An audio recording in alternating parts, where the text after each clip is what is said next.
Why? Why, OBS?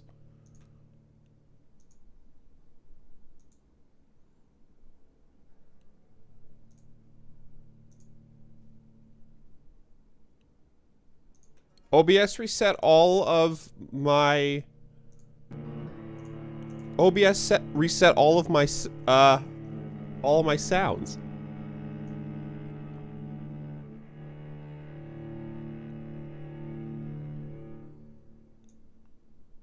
Why you do this, OBS?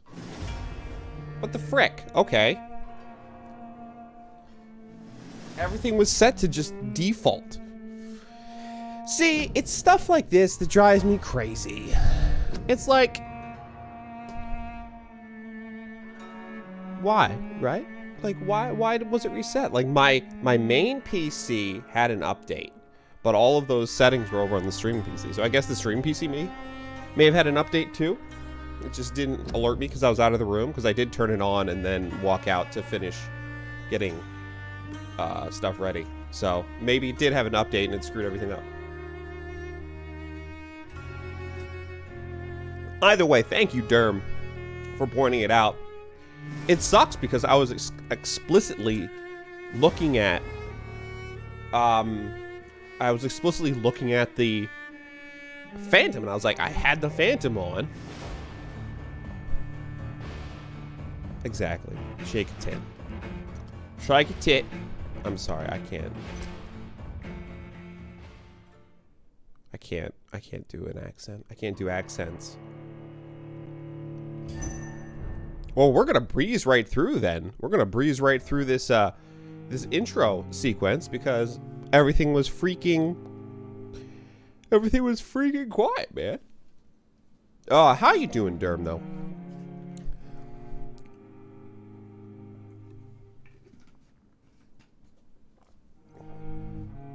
How's life on the other side of the ocean? And yes, but Hops is a great driver. Hops is a great driver in real life.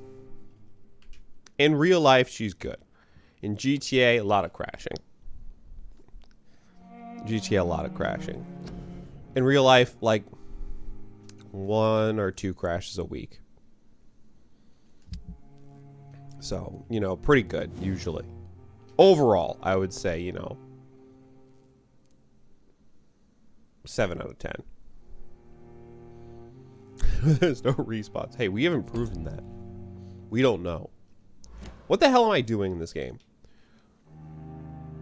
I want to get this game over with. That's not true. I like it. I just want to...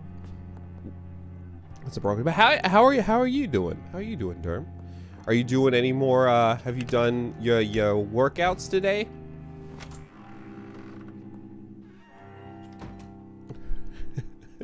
Respawn trial stream. Oh. Hello again, Mother. Jonathan, back already? Good, good. I was just about to go outside to find you. You shouldn't stay away for so long. So what does your full workout regimen, consist of? Is it mostly running?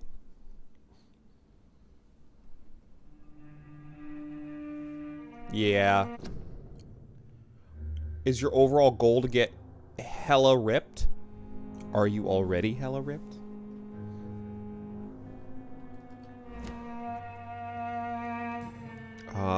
Do you feel lonely here? Tell me, Mother, how are you?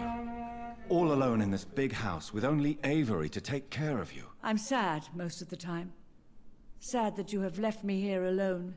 Sad that you don't tell me when you come or go. I'm so sorry, Mother.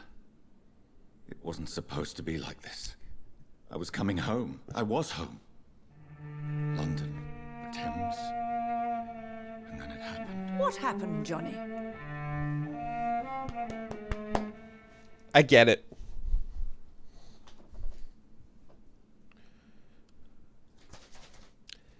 Just imagine, like, you would be like Michael Phelps or Lance Armstrong.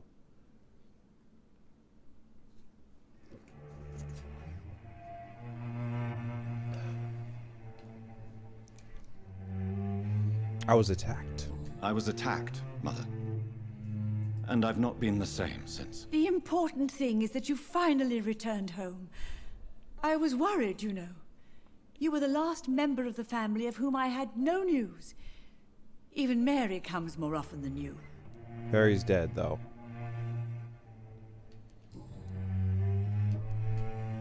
I wish I could try those digestive biscuits. I'm bummed that they're so expensive here. Do you think Avery is right? Do you think I should take better care of you? I don't blame you, but you abandoned me, son. A mother should not survive her children. It's unbearable to know you're not here anymore.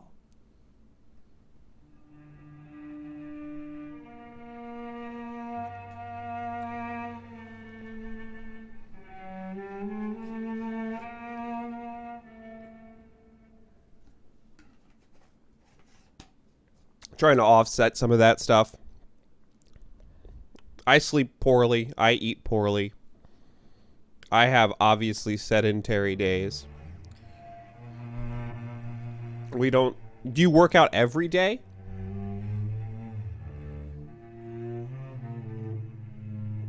Jogging sucks. When I was younger, I used to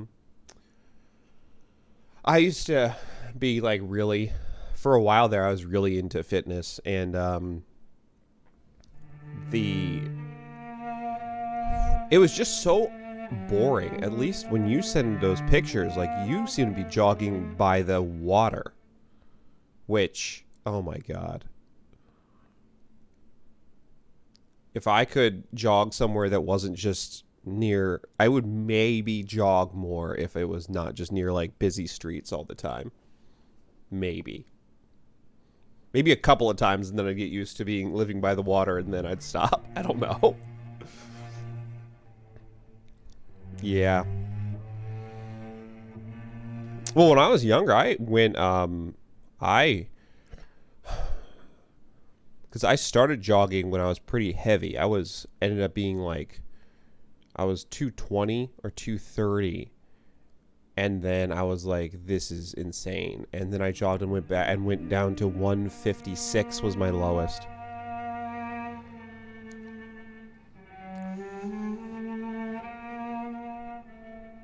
And that was tough.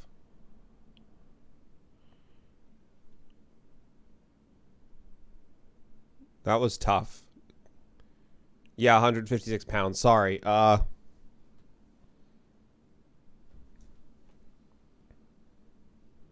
I need to get a converter going on here. I don't know what is that? It's 2.2 kilograms. Or 2.2 pounds is 1 kilogram. So I was, I'd say 100. I guess that's almost easy, right? So I went from 100, a little over 100 kilograms down to 70. And then I stopped jogging because I ended up being, you know, life and everything like that. Normal crap that makes you stop working out. Job. School. Make me reminisce, Derm.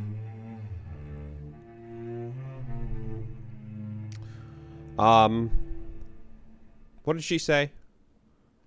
I'll protect you. That just seems like the right thing to say. I know I have failed you since I returned. I even watched you bury Mary from a distance. From now on, I will protect you. You have my word. You don't have to apologize to me, Johnny.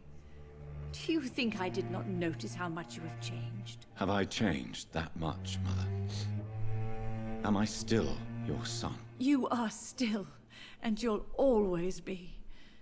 Despite your pale skin, your bloody eyes, and that echoing sadness in your voice.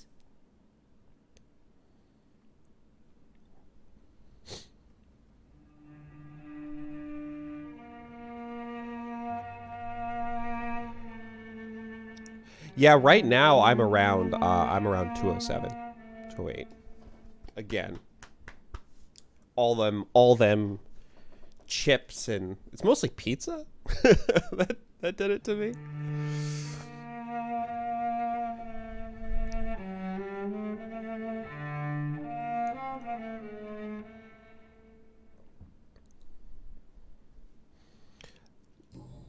I was definitely more into lifting weights. Cardio is garbage. I hate Goodbye, cardio. Mother.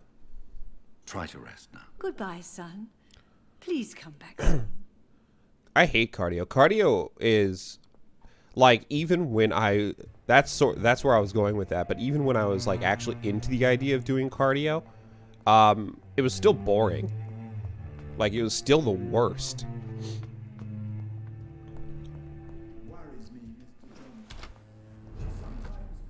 Because you're just running and like nothing's happening. I mean, you don't really want things to be happening when you're running, but you're spacing out, you know.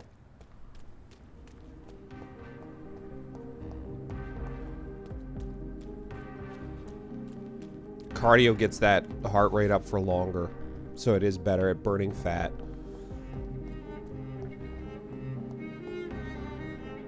Ooh, this music.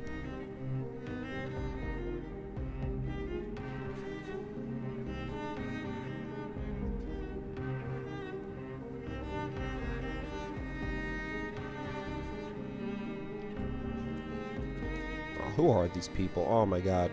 So many people to talk The to. Ascalon Club. The heart of British vampire society. Not quite as subtle as I expected. What is? Please, sir. Oh, is it When this? you buy something or not, Yeah, it's that. I'm happy to help.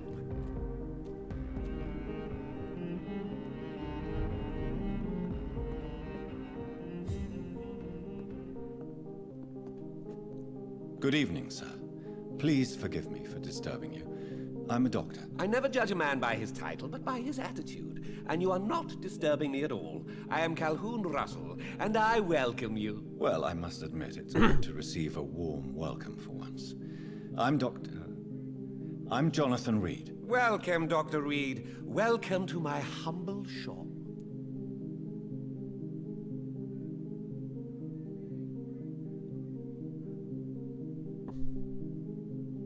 That was weird. I'm Jonathan Reed.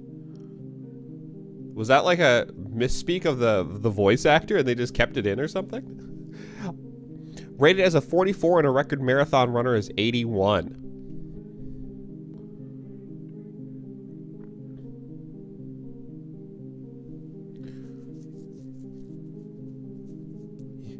He does not judge by titles. Just a weird way of talking. All these people talking all weird. How far do you usually run? Oh, that's right. I get it. Yeah, he was going to say Dr. Jonathan Reed, but then he said, I'm Dr. Pause. I'm Jonathan Reed. Thank you for catching that, Derm. How is the situation in this part of town? Life is good and peaceful. We're lucky to live in such an era of progress and wonders. Are you not concerned about the epidemic? Oh, I'm sure the authorities would take the appropriate measure if the danger were that high.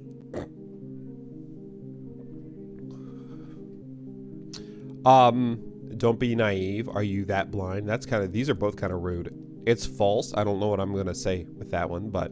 I'm afraid the newspapers are seriously underestimating the situation. Things are critical, believe me. Well, that's news then. But I can't believe that things are that bad. Are you sure you're not exaggerating a bit? For the thrill of it? You're a real weird dude, Calhoun.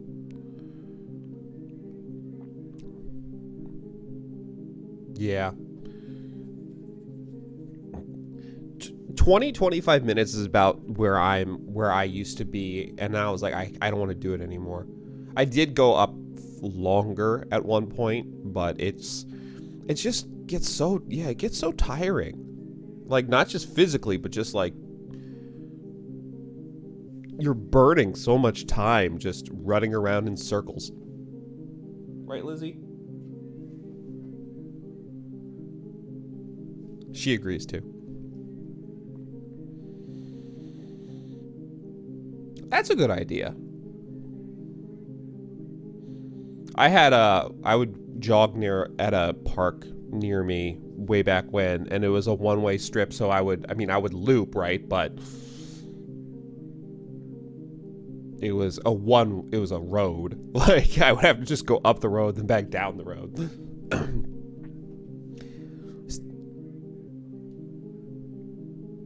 Treadmill running does not do... I got burned by that because I was doing training on a treadmill to get myself to run. The goal was 1.5 miles in 11 minutes. And I trained on a treadmill and I got it. But when I actually did it on the road, I did make it, but I thought I was going to die. Like, when I actually did it on the road, all those little bumps, like, I got tired way earlier. It sucked. Is it not a little too late to be trading? On the contrary, it is the perfect hour.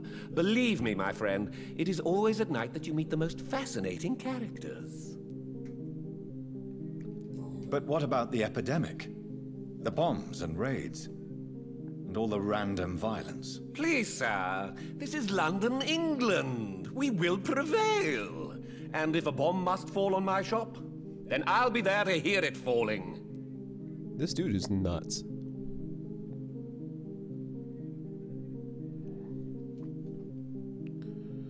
Yeah, jogging outdoors. I prefer jogging out. Well, treadmills are easier.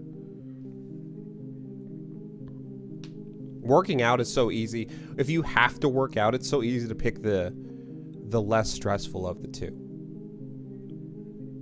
And jogging outdoors, especially, I wish I lived in a quieter area. If I lived in a quieter area, I would be all about jogging outdoors over treadmill. But we're right next to like a major, like we're next to a super major road. So it's like traffic, people running around all the time. Yeah, running sucks. Any cardio. Biking is fun, but you have to do it for so long to get the same benefit. So you prefer to work at night? Oh, I also enjoy a sunny day like everybody else. But the night always has a certain je ne sais quoi of its own. This dude is nuts. I love him. What can you tell me about this place? I recently found the best steak and kidney pie in the city. I'd be glad to share the address if you want. I must confess, I have quite specific tastes when it comes to nutrition. Really? Well, I'm always happy to try new exotic meals. If you ever find an intriguing table, please share the address. Sure. It does have a cop out of sitting down. And you have to do it. The whole thing is you just have to do it for so long. Steak and kidney pie.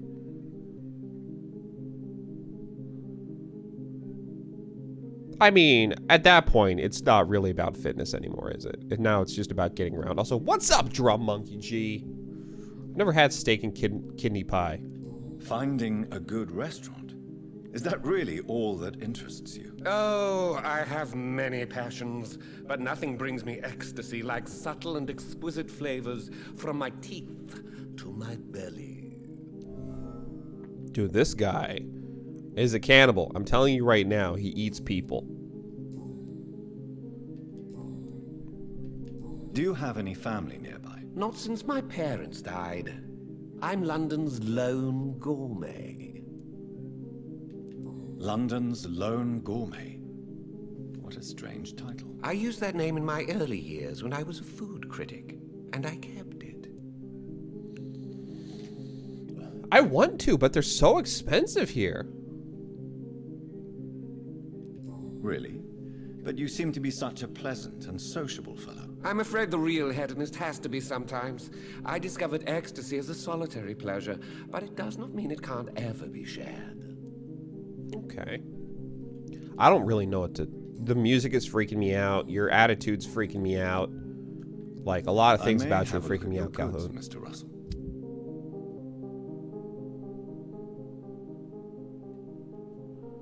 All right. I need the good handle. Oh, I have money. Oh, I got money. Give me the tiny good handles too. And then let's sticks. 230. Oh God, it's so hard to get money in this game. Oh, what? Have you noticed anything suspicious recently? Yo, this is a stressful area. Don't let any strangers come into your house. Good evening, sir. May I have your attention, please? Come on, Johnny. Don't you recognize your oldest friend? Clarence. Clarence Crossley. How are you? My God. So you survived the war too. So sorry I didn't recognize you at first. I almost didn't recognize you either. War does that to men, I heard. In my case, it was true, for I witnessed the horror that lies underneath. This is a creepy area, man. I know this is the fancy area. This is a creepy area. Spicy sauces from the US, $9 a bottle, but it was for the trial of it. Yeah, well, I mean, we couldn't get it, the ones you eat. We can't get those shipped over, so we have to get, like, a different one. On Amazon, anyway. I'm sure I could find some place that would ship it. The fact that you can get, like, a tin of those for, like, 40 cents, though, is crazy to me.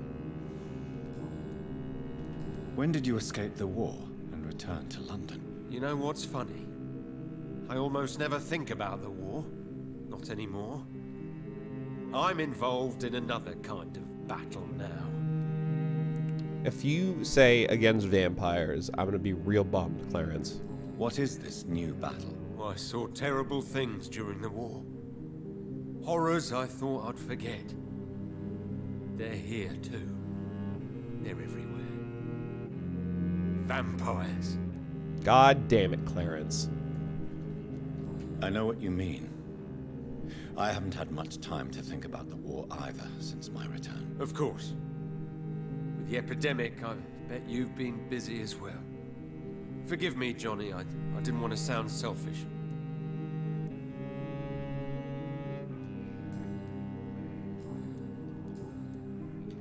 How is your wife, Venus? We've spent so much time away from each other, and so many things have happened. Is everything all right at home? Surely Venus was relieved to see you return from France in one piece. Have you forgot what people are like in this part of town, Johnny? Venus fears for our family reputation. Now her husband has become the village idiot. But you're alive. You returned in one piece and you have a family. How many soldiers can say the same? Believe me, it's not quite that simple. Unlike you, I'm not the man I used to be. God. The early 1900s were rough. Venus fears. Do you have anything else to? No? You need some rest, Clarence. You should try to sleep. Try to sleep, Clarence. Oh, good. There's another person. Who's this lady? And then we can go to the Ascalon Club. Oh! Clarence, you have a migraine. I can fix that. Whether you need to buy something or not, I'm happy. Hold on. I can fix your migraine, Clarence.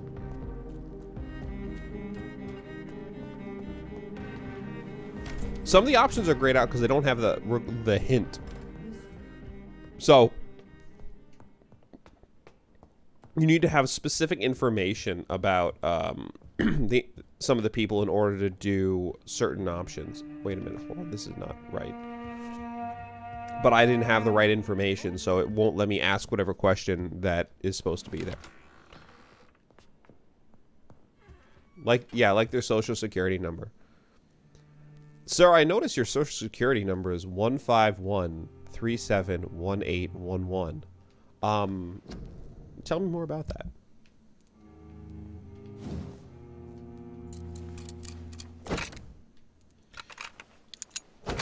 I honestly just don't know how to find it. No, skipping ahead. God, if I was skipping ahead and this game is still this long. Whew. I mean, we're on stream 9. I'm pretty sure that's right. Stream 9 and each stream is at minimum 3 hours long for me doing this. Like, good Lord.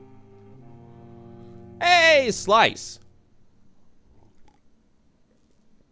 Last slice living on the edge of the slice. I don't know what that was. I'm gonna do that more often. Okay. What do I recycle? Let's recycle you. Recycle you. Recycle you. Recycle, obviously. Recycle. Oh, look at all these. Oh, all these crafting supplies that I can only recycle one at a time.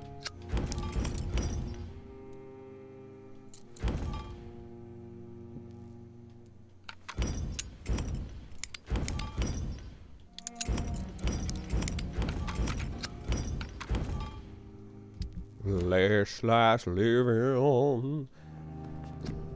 Last living. Okay. You have a migraine. We can fix that, Clarence. We have the tools. We have the medicine to make you better. How you doing? How you doing, Slice? Or Slice. All right, Clarence. Where'd Clarence go? I'm melting. Melting. Is it really hot over there? I'm assuming. I don't know how else I could, what else I could infer from you saying you're melting. Are you all right? I won't lie to you, Johnny. I'm not a well man. Do you need medical assistance, Clarence? It's a little late for visiting hours, don't you think? What can I say? I haven't lost my old habits. I hope we're talking about the same habits, old friend. What does that mean? I'm checking the temperature. It's pretty cool over here. Not to brag. I'm not trying to brag or nothing, but You need some rest. it's Clarence. pretty cool. You should try to sleep. Because it's raining outside, though. So it's not like I'm going to go outside and have a nice summer's day. I'm going to go outside and get really damp. Good evening, miss. Oh Oven my flashback. God, no. Please, Mr. Vampire, don't kill me. Please, no. I'm too young to die. I still have so much to offer this world. Wait, no. What? Why do you think I would... What? Don't worry, Dr. Reed. I know you wouldn't harm me. Mother told me you were in this part of town and might drop by. Your mother? My name is Charlotte, sir. Charlotte Ashbury. My mother taught me long ago how to recognize the signs that betray a vampire. I understand she also taught you how to tease and gently mock innocent young Econs. It's a pleasure to meet you, Miss Charlotte. Yo! She taught you the subtle signs, like a jacked up face with completely red sclera? Like that? Subtle signs like that? You know how I look like I'm dead and I have veins popping out of my face? Yo. Well, tell me about the neighborhood then, Charlotte. What do you think about this part of town? I was raised here, and I suppose it feels like home. You grew up in this part of town too, did you not? Yes, I was born here. Yes, I was born a few streets away. A small world, is it not? Did you ever imagine that my mother was your neighbor all that time? That you could have met her in a dark alley at night? You won't trick me twice, young lady. We both know Lady Ashbury never hunts or attacks prey at random. Come on, Doctor. Don't tell me you never thought about that possibility. Her fangs on your neck. Oh, are you blushing, Dr. Reed? You're trying to do some weird sex thing between your mother and me, and it's really making me uncomfortable, Charlotte. I'm gonna need you to calm down with that.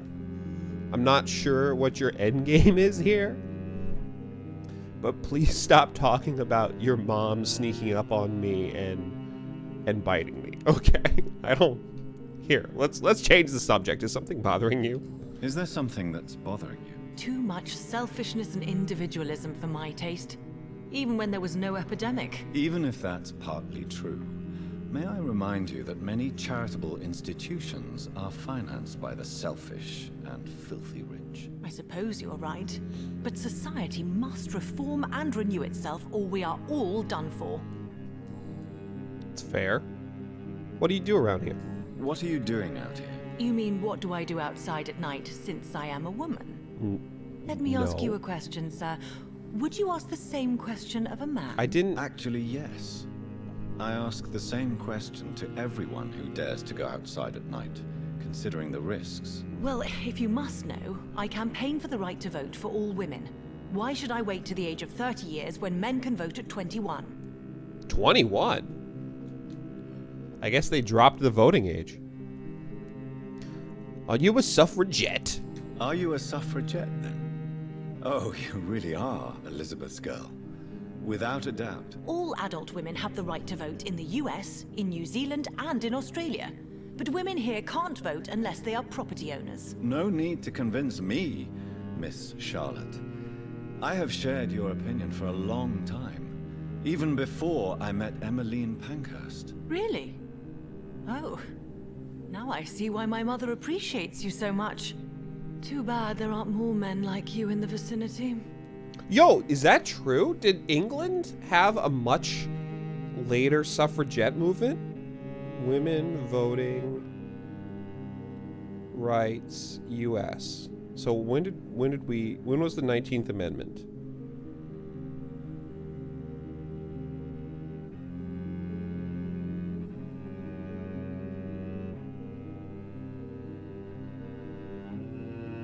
Wow, it took a long time in the U.S. to establish... I mean, this takes place in 1918, though. And it says here that the amendment for women to vote didn't become part of the U.S. Constitution until 1920. So this lady is 2 years ahead of herself. Clipsa! I've been doing side quest stuff, waiting for you. So she says that women could vote in the US already, but it was not actually an amendment until 2 years after this game takes place. Women votes UK.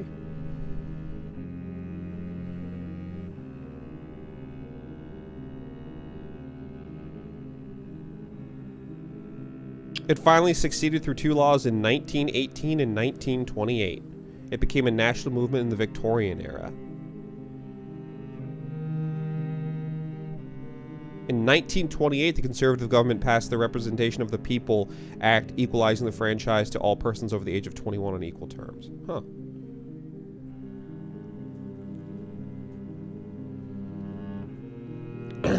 Wyoming was the first state to let women vote. 1869 was when women were allowed to vote in Wyoming. Wow! So it was only national then in 1920.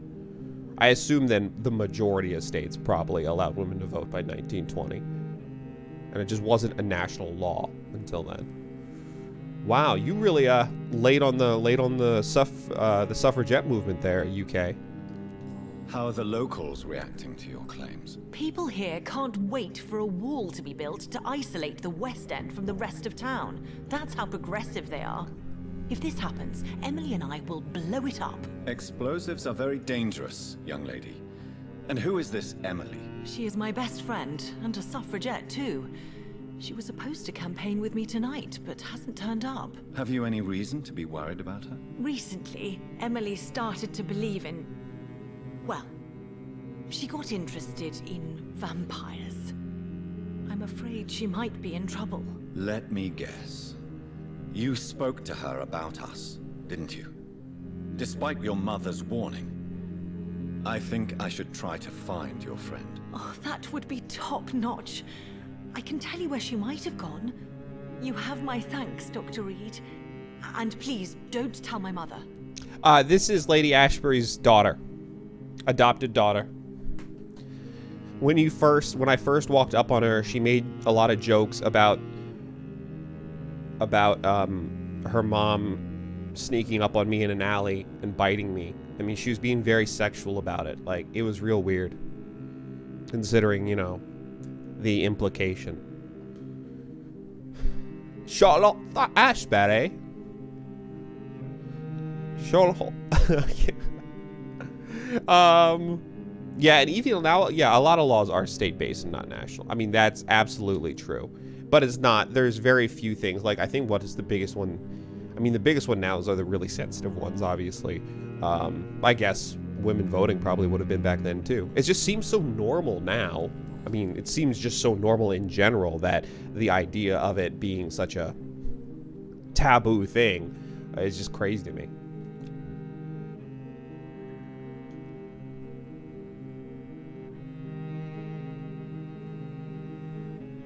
No, I'm gonna say it with the accent there. But she is also hot. She does look slick. I like her so far. Even if she is making me uncomfortable and talking about weird sex things with her mom. Tell me about your adoption. What do you want to know? Who are your real parents? Who are your real parents? Elizabeth Ashbury is my real mother. Oh. She raised me and has taken care of me all my life. I have no idea who my progenitors are or were. Do you live with her? I still spend a lot of time in my mother's mansion, but I have my own house now. I have a life to live, you see? And one day, I'll have my death to face. That's grim. Do you want to be a vampire?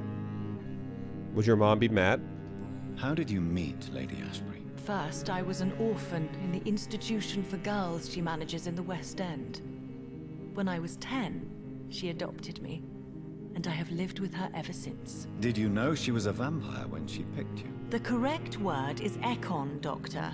And no, I had no idea why my mother only showed up at night. She told me everything when I turned 16, though I suspected the truth for a long time before that. I was gonna say, you lived with your mom for 6 years and you only went out at night. Yeah, that is rough. Right up there with like sperm donor. What exactly has your mother told you about me? Your name and profession, obviously, and the mystery about your maker. I'm sorry to hear about what happened to your sister, sir. Mother says it was not your fault. Does it not scare you to know what I am? What your mother is? Why should it? My mother is the most compassionate woman. Must I be wary of her, Dr. Reed? Or you? Yeah, I don't like the term real dad. Yeah, I don't use. I mean, I've never really had a conversation with someone who's adopted where I've asked that, because it's not really any of my business. So if they want to offer it up, fine. But I'm not gonna be like, "Who's your real dad?" I would definitely say biological or progenitor now, apparently.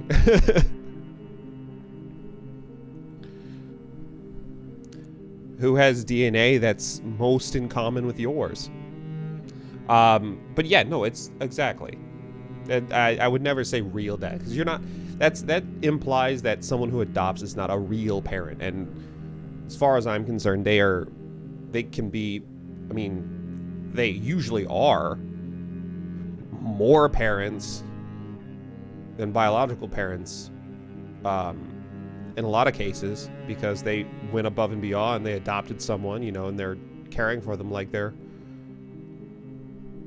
I mean, like normal, like they're daughters or sons, right? So I'm gonna keep not broaching that conversation. But I will, if I ever do have to ask that, I will ask, do you know your biological? Hey, Sushi, what's going on? Do you have anything to worry about? No, you don't have anything to worry about me. Although I technically, they use the red Y, yeah. And they only give you 3 choices when it's like these big decision choices. I just realized I could eat her, which would probably really, really make her mom mad.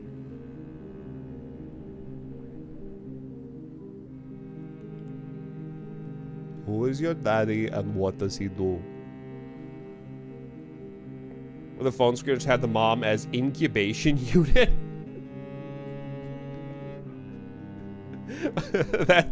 God. That's rough. Of course not.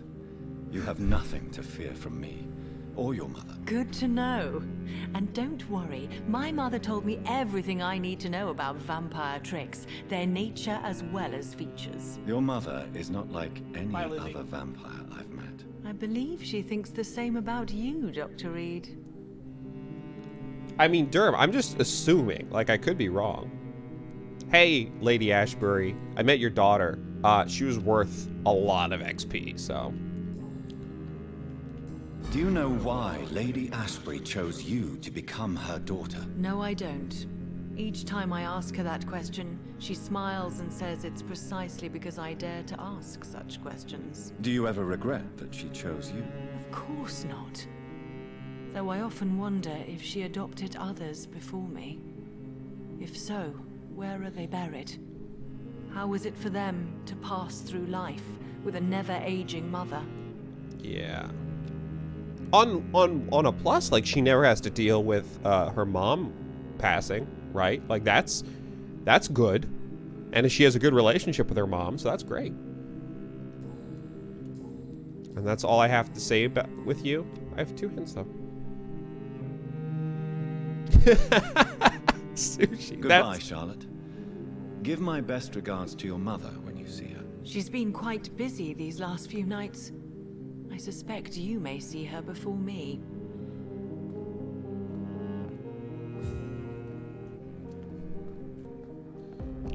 That's why Lady Ashbury's so powerful. She adopts kids, gets real close to them, and then eats them.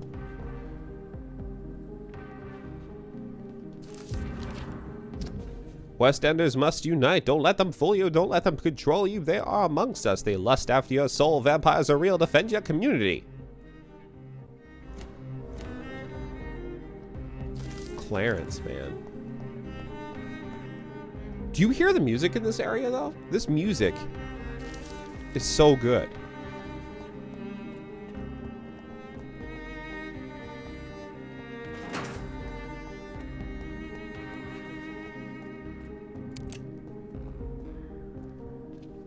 Good evening, old chap. Are you all right? I won't lie to you, Johnny. I'm not a well man. What have you discovered about vampires, Clarence? Tell me what you have discovered about vampires, Clarence. They've always been here. And if you search for long enough, you realize others know about these devils too. I'm not alone. I did eat the poet. I ended up caving.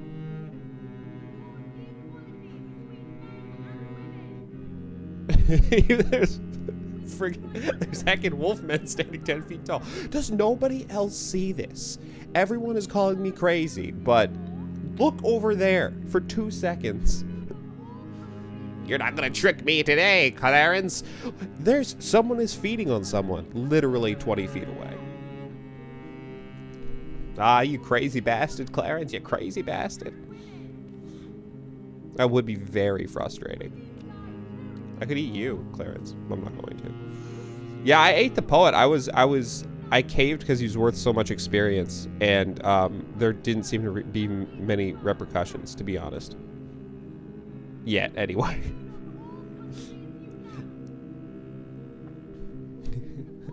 Right over there's friggin' vampire hunting. And another, a logical thing here is, everyone knows about the Guard of Prywin, right? They're patrolling the streets. They're attacking people. People know that they're vampire hunters. But yet, people like Clarence are like, there are vampires out there. And other people are like, nah. If there were, we'd see evidence, like a band of roaming vampire hunters or something. But there's nothing. Have you shared your research with anybody else? No. But I've published my leaflets all across the city, hoping that someday someone will realize I'm printing the truth. What do you mean you're not alone? What do you mean you're not alone? Who have you met? The Guard of Prywin, the Brotherhood of St. Paul's Stole, Ichabod Throgmorton. Those names always pop up when you dig deep enough. Have you spoken with any of them? No. With the quarantine, it's almost impossible to leave the West End. But as a doctor, maybe you could, Johnny. Are you asking me to help you prove the existence of vampires, Clarence? Yes, Johnny. Please. Gather all the information you can find about vampires and bring it to me. You're the only friend I have left. I need you. Is everyone just extremely polite here? Is there a reason why, I don't ring any bells with anyone except for Charlotte, who said Lady Ashbury trained her to recognize the very subtle signs of being a vampire? Like looking like you are dead?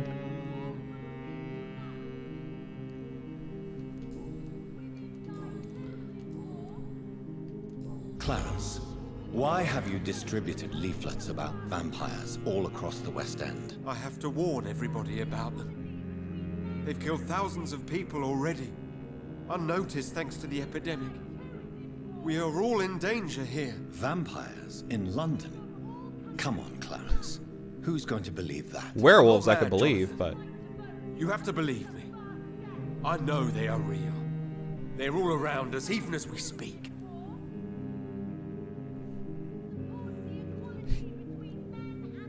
but you need to shut up, Clarence.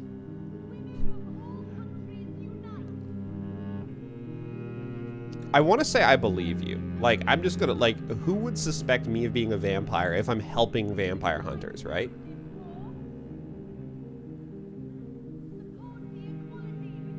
He's just got tired eyes. Yeah, my eyes always look like that when I get tired.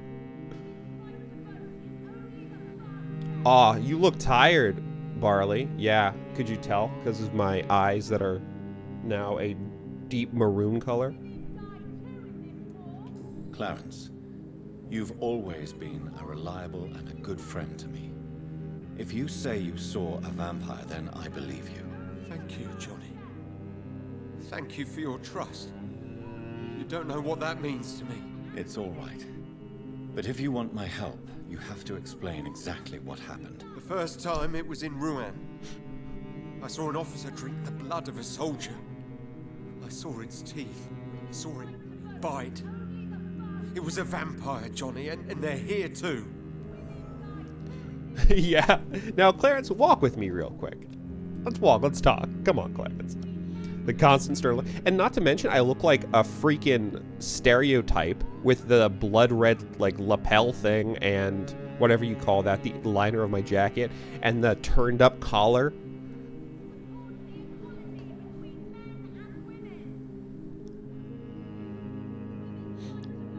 You've been such a great friend to me, Clarence.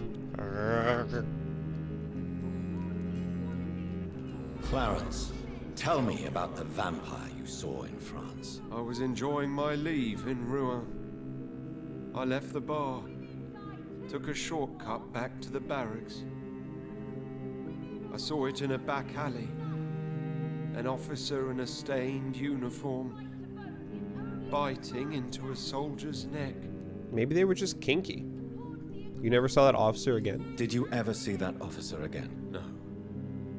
He wore the uniform of the Royal Warwickshire Regiment. I did some research, but found no trace of him. He probably stole it from a previous victim. I don't want to say this but again, exhausting every line of questioning. But you were drunk, weren't you? Are you sure these two men were not just kissing? Please don't insult me, Johnny. I hid, and I saw him leave. Then I saw the body, drained of all blood. I've seen the same marks here in London since I've returned. I love the constant irony that this game has. You need some rest, Clarence. You should try to sleep. All right, bye, Clarence. Women die too in this war. Women of all countries unite. Oh, 1 second, real quick.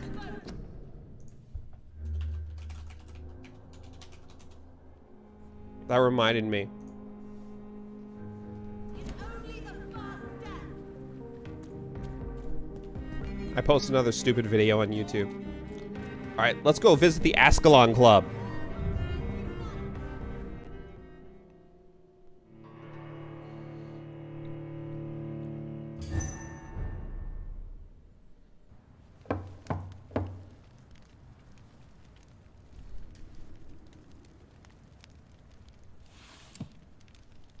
Do you know where you are standing right now? In front of the Ascalon Club, I presume. The Ascalon Club only summons or ostracizes. What is your business tonight? I received an invitation. I'm Dr. Jonathan Reed. Vampires are heckin' rude. Welcome to the Ascalon Club, then, Dr. Reed. Please proceed. Lord Redgrave is waiting on you upstairs. Just want to tell you guys, I'm not trying to tell you how to, to do your like little club thing here, but super, it's really kind of considered rude, I guess, not to pick up before you invite someone over. There has been quite a battle here. Like, just maybe remove the corpses, wipe up some of the blood. I'm sure the Ascalon Club has the money to replace the furniture. Pick up the pieces of shattered glass on the ground so I don't injure myself. Little things like that. Just, I'm gonna give you a heads up. Next person you have over, maybe, consider it.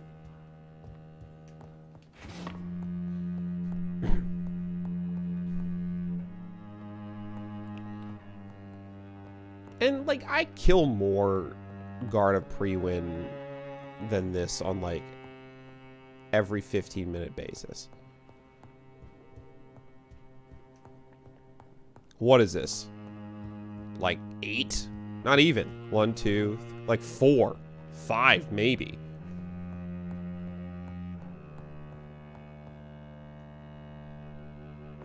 we'll walk out. All right, let's meet Lord Redgrave. I wonder if Lord Redgrave is my progenitor. Ooh, good dagger.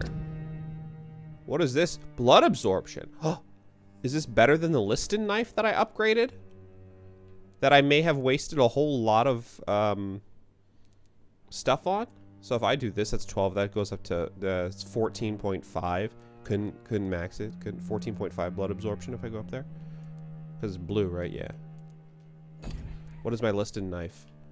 My Liston knife is only 12 blood absorption. Like, oh no, and plus 7.5 blood points when the weapon hits. So is this just the same? Like, what is the difference between these two? 2.5, 2.5, 2.5. It's the same. Like, is this just cosmetic? I hope someone in this game is the handle line of having a close friend for dinner tonight. It boggles my mind that you can do some of the things you can do, like feed on your own mother, for example. It's locked. Or feed on the daughter of your love interest slash close friend. Like, that would be hard for me to do in an evil playthrough.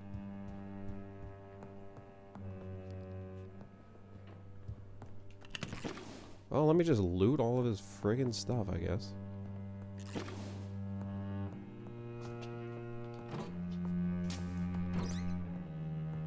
Sorry, guys. I'm just real quick. I just want to grab that. Yeah, thanks. Very trusting.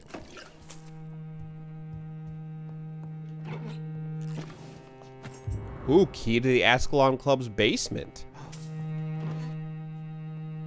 You'll eat your mother and you'll like it.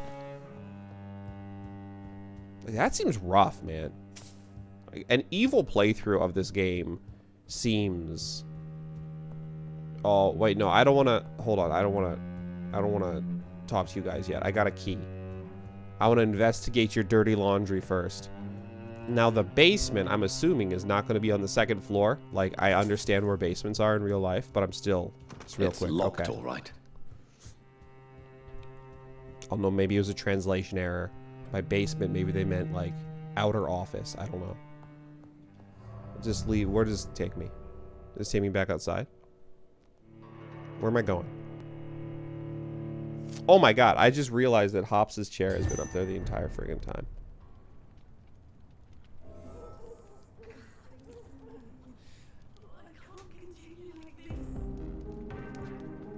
Oh, no. I'm out in the back. Is it one of those basements that's only reachable from outside? Let me unlock this.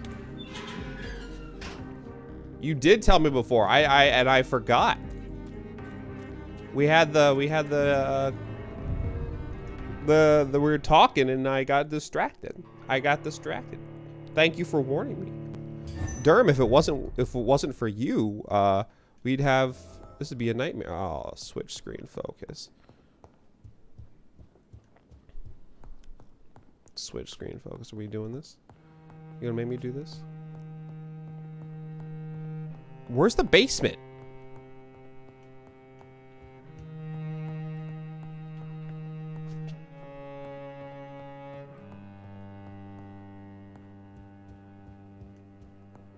I have a key for your basement. Can you please tell me where the... Oh! We want the chair! The Ascalon Club is an association of gentlemen secretly aiming for the protection of the crown's interests. I founded it in 1837 to honor and perpetuate the legacy of my maker, William Marshall, 1st Earl of Pembroke and true protector of England.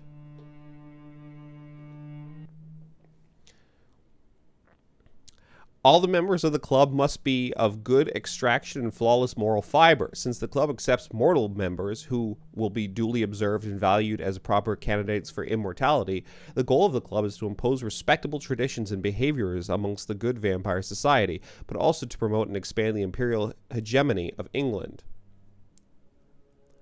We are the true elite of British society. We are Ascalon, the holy lance held by St. George, protector of England, when the saint slew the dragon. As lance bearers ourselves, we vow to defend the Empire's interests.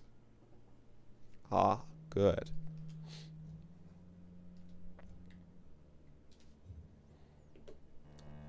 There.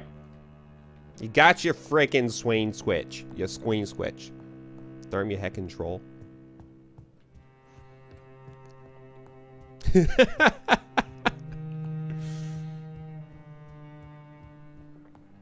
Alright, let's go. How do I get in here? Through the curtain, I assume. God, these guys all have incredibly punchable faces. Like, look at all these people. Tell me you do not want to haul off and just whack one of these guys.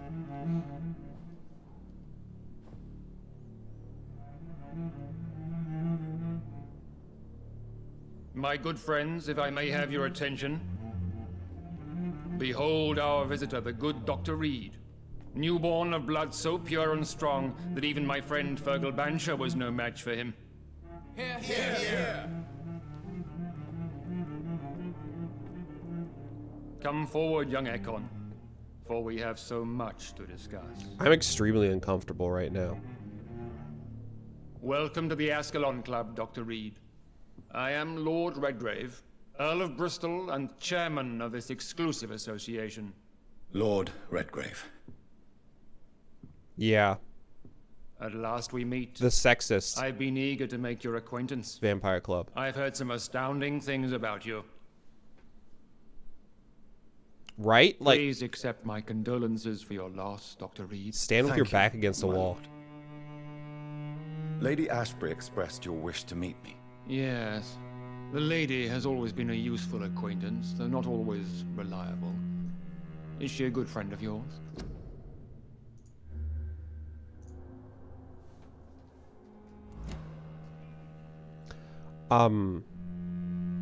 She is a close friend.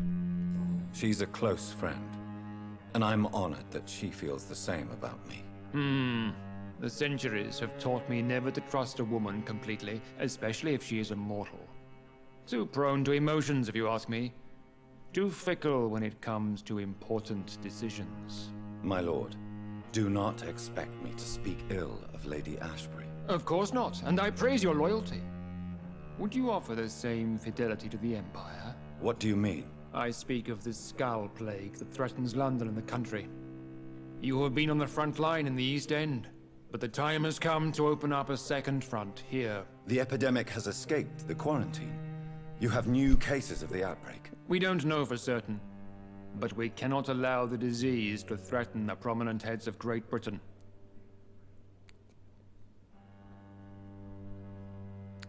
So this guy sucks.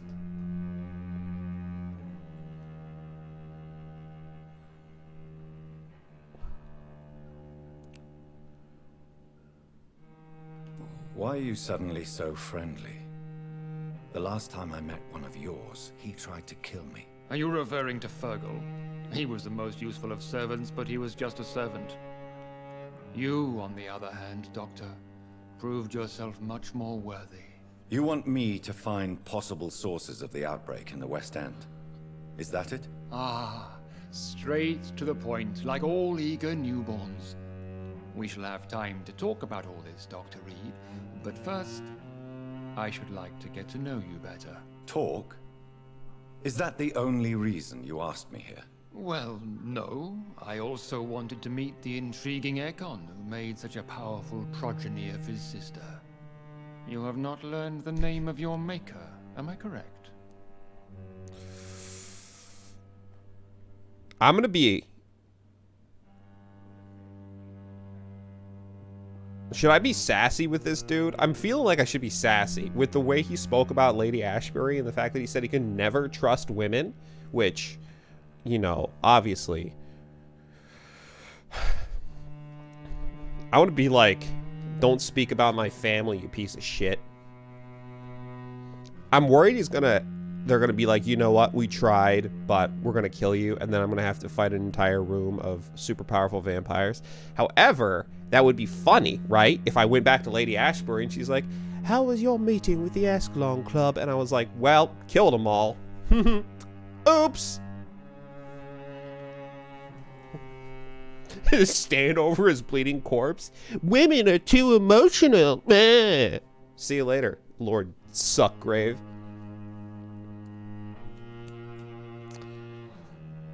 Don't speak about my family, Lord Dick Grave. Dead Grave. Ah, should have done that. I am the Ascalon Club now. How dare you speak so flippantly of my family? Have no embarrassment, Dr. Reed. We all make mistakes. But whatever your lineage, you are definitely Ascalon material.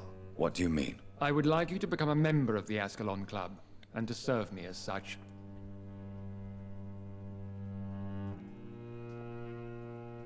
Lord Suckgrave.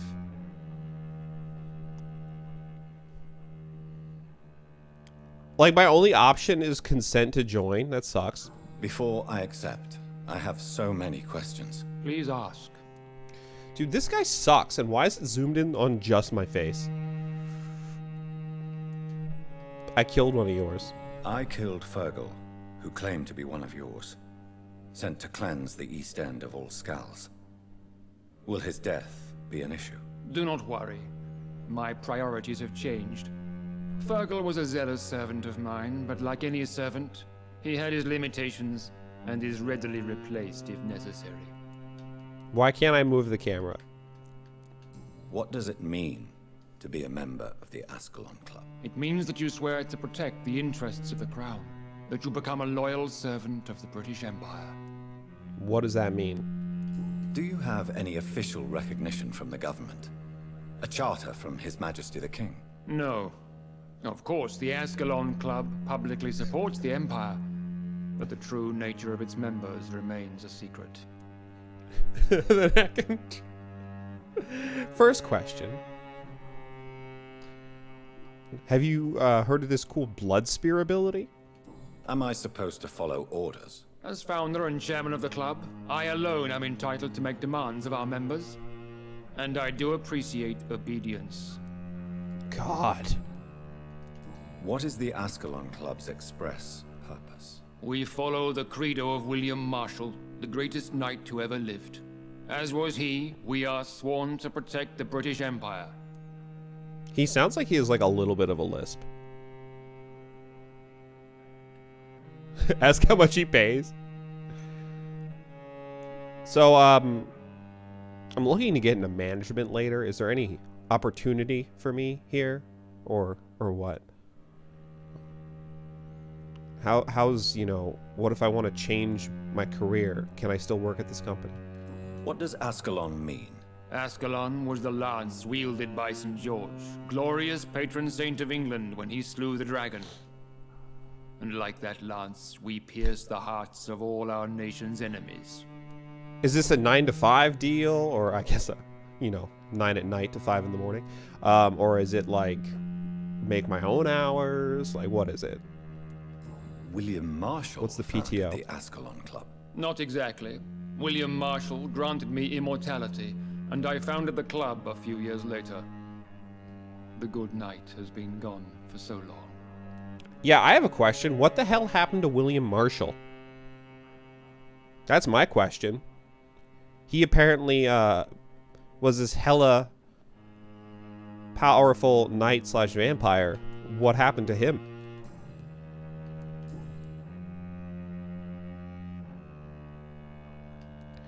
Billy and the Magic Lance. Alright, Slice. Busy bus travelers.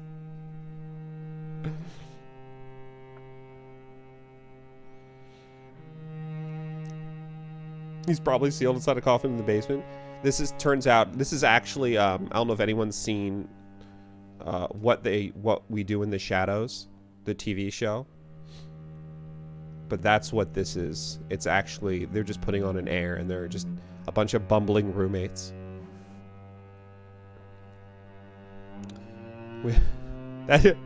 So what's your severance package? Well, you die.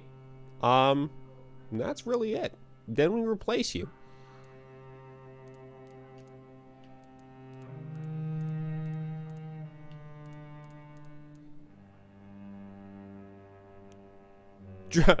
Clips is on a rampage. Dropkick everybody. I agree to join the club. This is good news. Good news indeed in these crucial times. Let's inform the assembly formally and proceed with your initiation. My initiation? Fear not. Nothing fancy nor dangerous.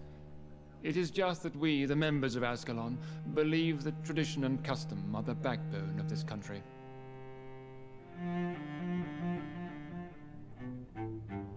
My fellow members, dear friends, please gather and welcome this Ekon as one of our own. Is he worthy? Oh. Is his blood pure? Oh, God. It's a fucking cult, man. Well, speak, Dr. Reed, in front of the most sacred blood. The blood of our beloved William Marshall. Speak now. Will you serve and protect the crown as he did? Yes, I will.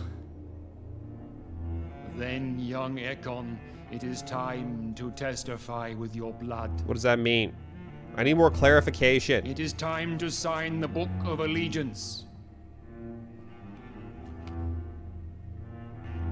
I know it's awfully gothic and a tad pedantic, but England's traditions are the backbone of our nation.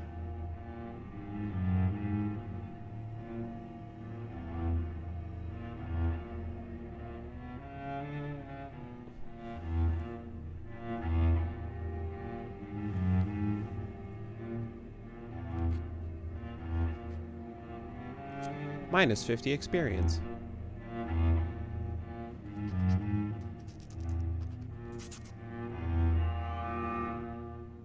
Oh, God. Delightful.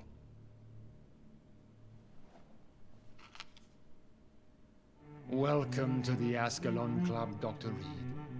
Take your place among the bearers of the lance. One of us! One of us!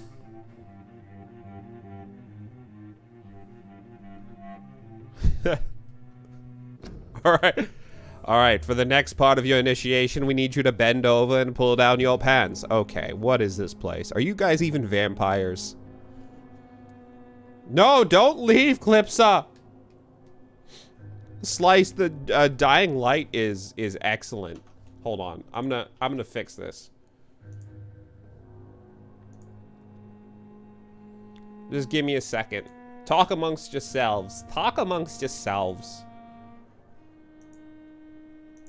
Where is it though, is my question. Is it under here? Is it under here?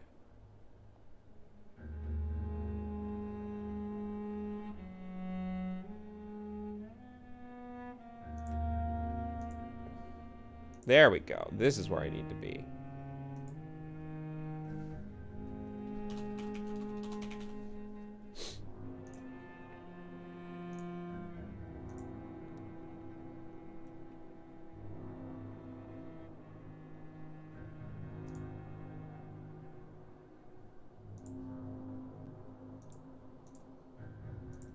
Just give me a second.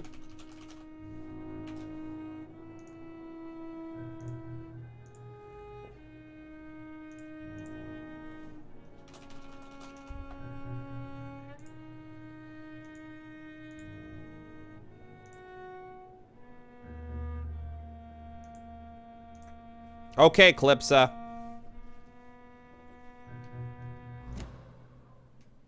You are now immortal. You are now free from auto mods. I personally went patrolling last night in the West End, and I spotted at least 2 foreign Ekons. This is an outrage. We shall chase these intruders down. I was chased by a gigantic Valcod 2 nights ago. I thought it was Fergal coming back, but no. That creature barely spoke English.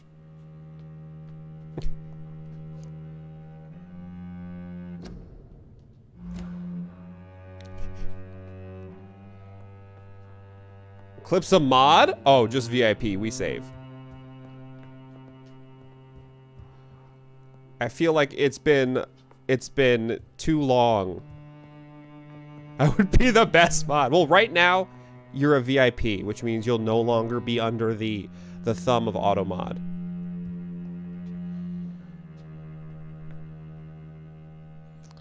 I don't want to talk to Lord Redgrave. I don't want to talk to any of these people, except maybe this old dude. Good evening, Dr. Reed. Oh, How Aloysius! does it feel to be this evening's centerpiece? Figuratively. Figuratively. I don't like it, frankly. I feel like the newcomer, and I do not like it at all. Do not be alarmed. The Ascalon Club has a tried and tested policy for choosing its initiates. May I ask who you are, sir? Why would you be interested? Well, as you seem to be the only man in the room with a beating heart, you draw quite a bit of attention yourself. Ah, vampire senses never cease to fascinate me. They dwarf those of mere mortals. I am Aloysius Dawson, by the way. Everyone's a VIP in chat. Everyone's a VIP. Why he's got a skin graft on his head? But like the VIP thing, like you guys have been, I mean, I don't know what I'm supposed to use the VIP thing for, but like people who consistently show up and talk like almost every single time I stream, or in some cases every single time we stream, like what more of a VIP do you want, you know? I'm gonna and no slices on the mod list feels sort of offensive to me. VIP for you, VIP for you.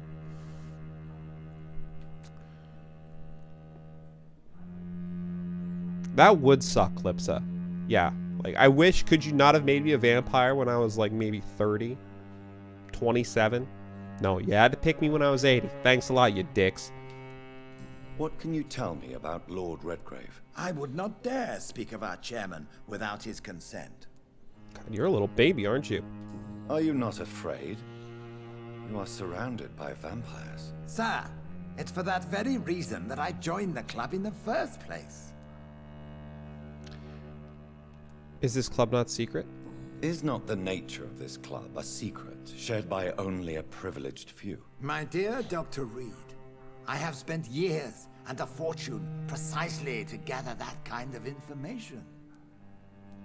So you asked for membership? I have been a member of many clubs in many countries. But I must admit, this one is my favorite. Powers would make you better, but you'd be old the whole time. Like, that sucks. Aloysius is too old, barely any blood left in him. Just for the iron. Are you a member of the club? Yes, I am. And I have been for many years. And will be until the day I die. Yeah, I've been around. Vampire, I am not. That was a terrible Yoda impression. I'll stick with it. Are you sick? Personally, I consider my advancing years are a sickness in itself. My body is slowly abandoning me, Dr. Reed. Okay. What can you tell me about it? It's not really my place to give you such information. I am Vampire? merely a mortal member, and a dying one at that.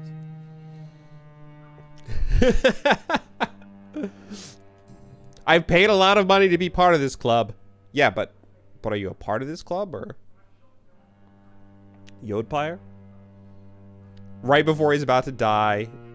98 years old. You're a vampire now.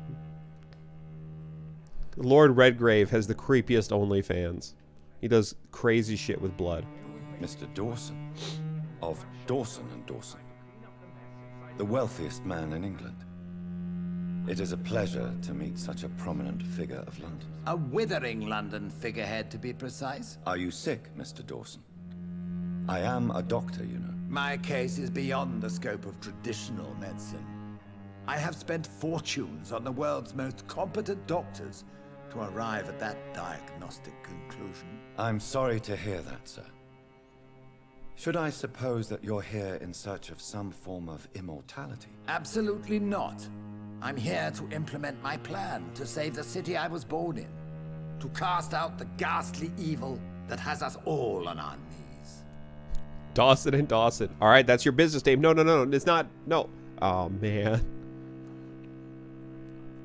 What is the situation like in this part of town? I am sure Lord Redgrave will enlighten you more effectively than I. I see you use a cane. Do you have health problems? Problems walking? What do you know Tell about me! the Guard of Priwen? I should not say this, but I admire their commitment. This is what the nation needs right now. Yeah, you shouldn't say that. That's like admiring the commitment of the KKK. Like, that's not great. I mean... But they are our enemies. They are not mine, Dr. Reed. He has one glove on, Sushi. Just like a lot of creepy people who just wear one glove. Would you help them? No. There is a time for such methods. But brute force will not be enough to fight this plague. We have to think differently. You mean like Apple? Money cannot solve every problem. This mysterious epidemic is going to require more than money can buy. You're right. Money is nothing unless one has the will to wield it. I have a plan, sir. A radical one that will save all that is essential in London. What is your plan, then? Quarantine and barricades are futile. What we need is a wall. A formidable, unscalable wall to isolate the deserving from the infected masses.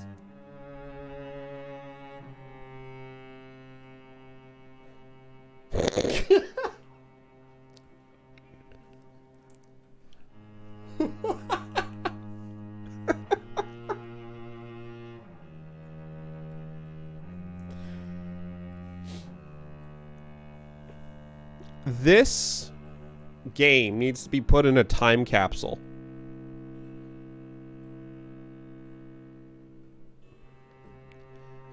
This game needs to be put in a time capsule for being just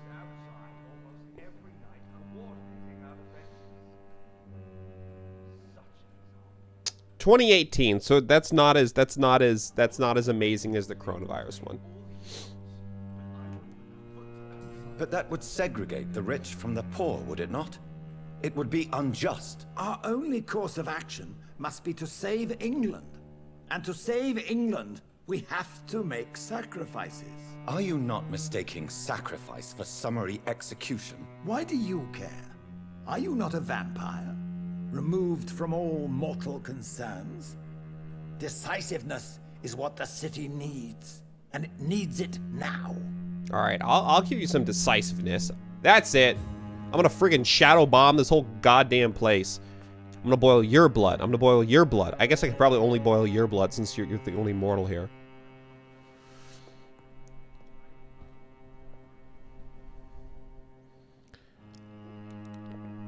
Commentary on politics, Clipsa? A bunch of old, immortal white men governing the future of England, even though that they have absolutely no connection to what's going on outside? I don't know. Seems like a stretch.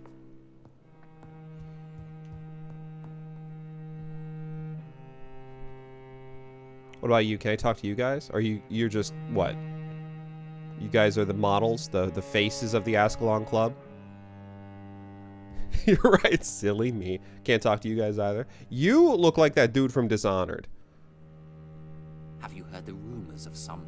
Tell me he does not look like the dude from Dishonored. Obscure songs around the city.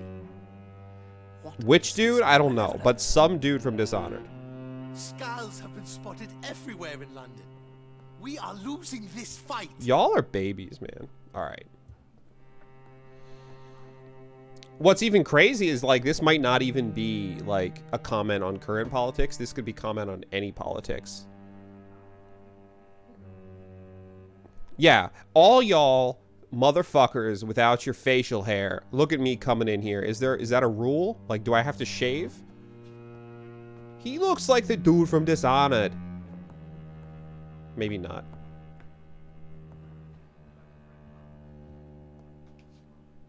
That went well, did it not?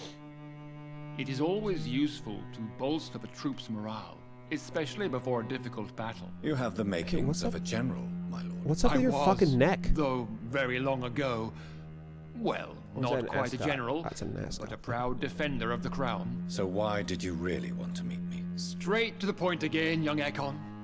All right, let's talk, you and I, Lance Sparrow. I'm listening, my lord. According to my spies, you have worked with Dr. Edgar Swansea on the epidemic, and your findings were quite alarming. You were spying on me, you piece of shit? Do you know Edgar Swansea? Do you know Edgar Swansea? Not personally, but I've been told he has some sort of immortal fetish and is a good friend of yours. Does it bother you that I consider him my good friend? As long as you reveal nothing of the club's inner workings, why should I forbid you engaging in conversation with the good Dr. Swansea? What does that mean? Why did you quote conversation with your words? What are you saying? Dude.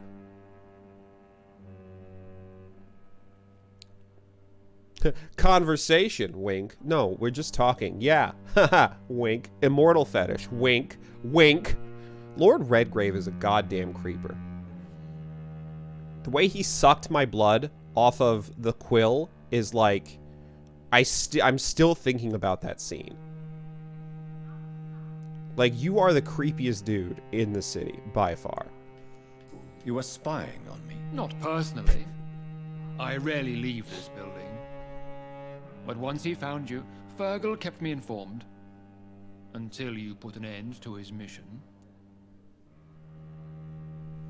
You know I killed him, even though I told you I killed him literally when we first met? You do know I killed him? Yes. Will you bear ill will towards me? We already had this conversation. Of course not. Your victory was quite impressive and courageous. You earned my respect. I'm starting to think that vampirism comes with short-term memory loss.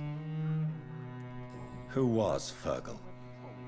I don't see him sipping tea with the Are others in the club. Fergal Banshire was my squire of sorts. Even before becoming that magnificent beast, he was a brute. He served me well for decades. No, I mean, what was he? He was clearly no ordinary vampire. No, he was a Volcod. All muscles and instinct. Quite the rare breed. Ferociously territorial. Mortals often mistake them for werewolves. He was the tall dude that I fought in the sewer. Who was like, I'll kill you if you keep doing what you're doing. And I was like, all right. And then we fought in the sewer and he, I don't think, hit me a single time. Yeah. He was like, I'll fight you. And then he telegraphed all of his attacks by about 5 seconds. I'm punching you now. How did I miss? Yes, I'm convinced the recent invasion of frenzied scowls in London is directly linked to the epidemic. This is not the Spanish flu, but something else. I would be glad to hear more of your discoveries, Dr. Reed, but for now, my main concern is the security of London's inhabitants, both mortal and immortal. What do you mean? Alarmed by the epidemic, the Guard of Prewen has started a war against us British vampires. To appease the situation, we must eradicate the Scowls. Why did you say British vampires? Some Scowls are peaceful. Scowls are victims. Some Scowls are peaceful. I have met peaceful and wise Scowls. To exterminate them means we are no better than vampire hunters. Scowls are hideous, shameful creatures that give all Ekon a bad name. So, what do you want me to do? I want you to investigate the city thoroughly. I have reason to fear there are cases of contagion in this part of town. Our absolute priority is to find and cleanse them. And how would you like me to proceed? By all means necessary, Dr. Reed. You are now a member of the Ascalon Club and you have carte blanche. Interrogate the locals, follow all the leads you find, and get results. Dude, I'm gonna kill you. Oh, good. We have to talk to our... Wait. Family portraits find the sources of the infections in the West End. How is your investigation going, Dr. Reed? I haven't left yet. Time is our enemy. I have a few questions for your lordship. All right, but be quick. About the Great Hunt? I didn't... Oh, that's the Wild Hunt. What can you tell me about the Great Hunt? It's a major concern. And I'm convinced we'll only get a satisfactory conclusion by putting an end to the epidemic. McCullum won't stop. I have already met Geoffrey McCullum. I am certain he will persist until he has killed every last vampire. The Guard's current successful recruitment campaign is driven by the ravenous behavior of the Skulls. I see. So without the epidemic creating Skulls, the Guard could not convince anybody of our presence. Exactly. Once we have put the epidemic behind us, we need only wait until the Guard grows old and weak. Time will once again become our ally. Woo, slice!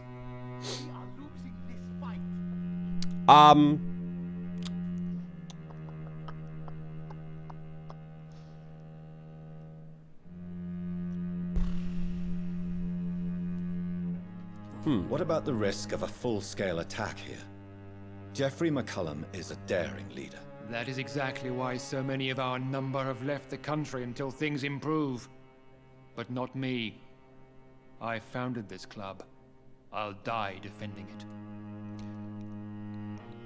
So you're banking on the fact that if we eliminate all the Skulls, that the Guard of Prewin won't be able to recruit any more people, because people will then say, there's no such thing as vampires. You guys are crazy.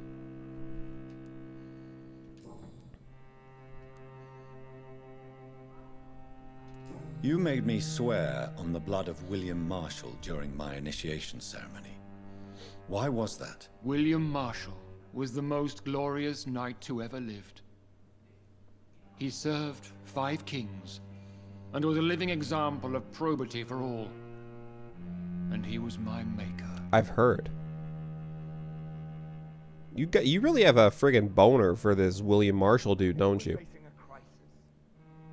It reminds me of Andy from The Office, always mentioning that he went to Cornell.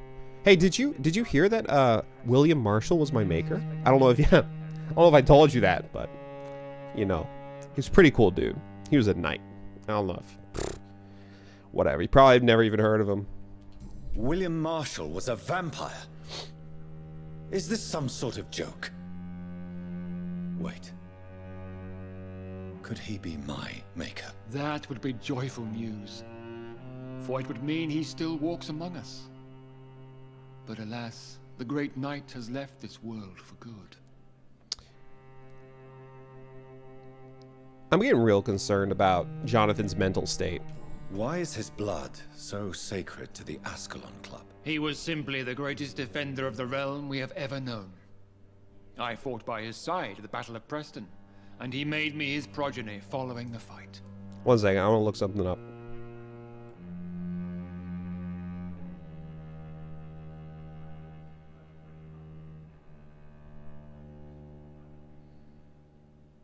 The Battle of Preston.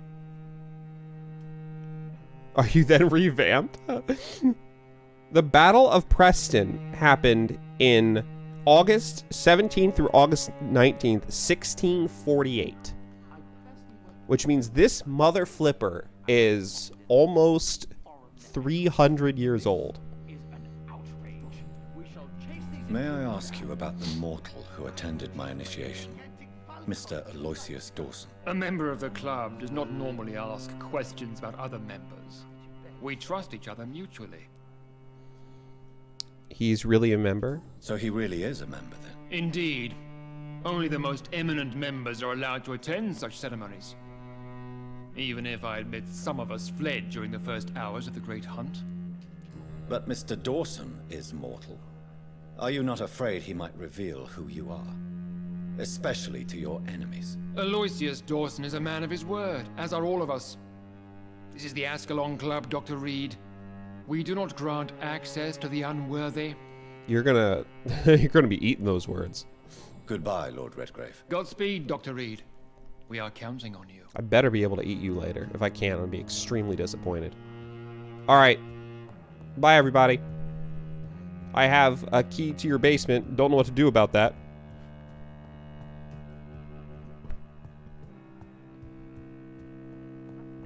If you are what you eat, then vamps are bloody vain. Oh, maybe this is the... Yes, this is the basement. Does Widow Redgrave need his barber? Fuck off, Redgrave. Your antiquated notions on women. And your weird blood sucking off a quill.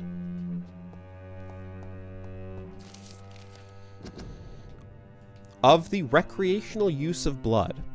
As Ascalon members, we always tend to respect etiquette. We are, and always, members of the good society, sometimes recognized as public figures. We do not find our delight in orgies and bloodbath like our adversaries assert we do. If one of us were caught in such caricatured and immoral act, he would receive the appropriate opprobrium. I've never seen that word before. But what about the blood? What about its recreational use? Much like marijuana. How could we deny the ecstasy of the vermilion ambrosia brings us? And with what else could we toast with, as any good fraternity should? To answer this delicate question, the laws of conduct inside the club goes as follow. As long as the original mortal vessel is not brought inside our walls, each member is allowed to drink whatever he wants for his own usage or to share it with friends. Drink what you want, deal the way you want with the original vessel, but never inside the club, unless I personally authorize it on some special occasion, of course.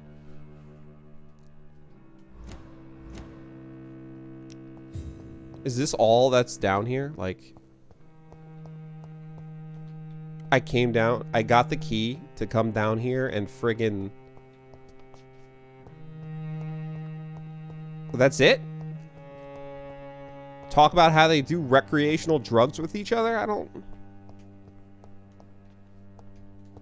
There, yeah, and the basement is not inside the club. Just want to clarify that. Alright, well this is... Oh, what is this dark spot? Is it some sort of shadow from the light? Maybe.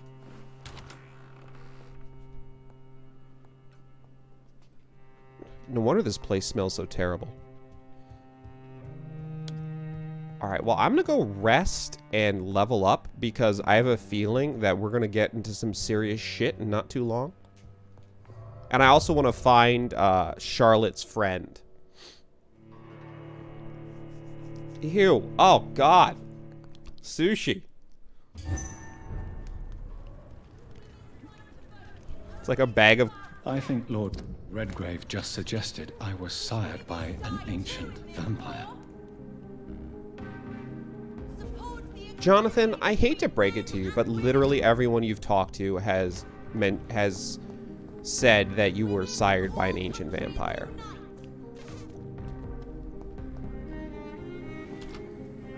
Like, I know you have a hard time believing people or remembering basic things, but come on, man.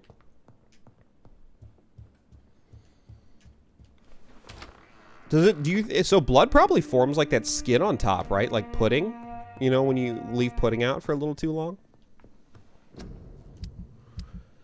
Okay. Let me see. So I need to rest to level up. West End is doing okay. I healed up a little bit. Whitechapel's a little down in the dumps, but I did heal a lot of people. Also, Tobias Whitaker is level 5. However, I am level 4. So, who do we hate that's level 4 that I can eat now? I don't really want to eat any of these people. Like, the rest of these people in Whitechapel are pretty chill.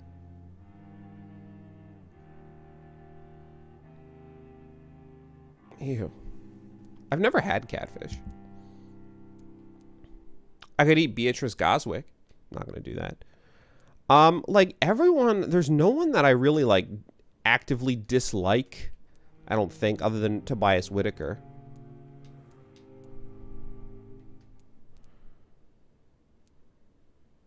I could eat Rakesh Chidana, the dude that's stealing from corpses, but... what about it? Oh, Booth Digby.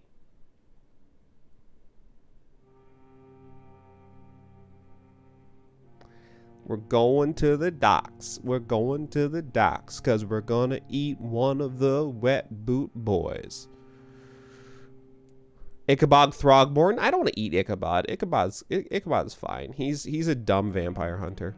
I'd rather him have his come up. I'd rather him prove, like, to the guard of Prewin that they're a bunch of dicks.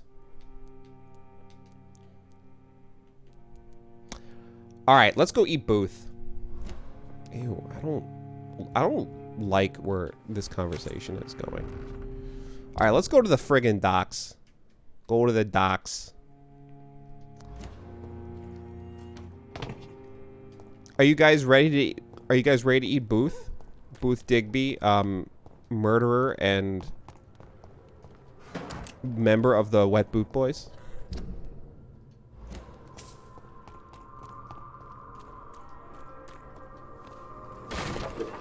I'm Booth Digby. I'll put it into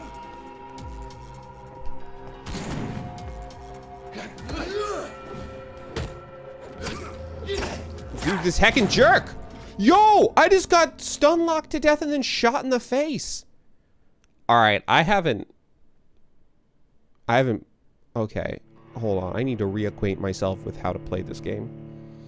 It's just been all talking up to this point, so I just got friggin' bodied by a dude.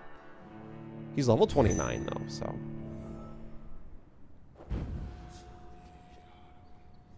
Hello. Yo, you spawned me right in front of her. That's kind of rude.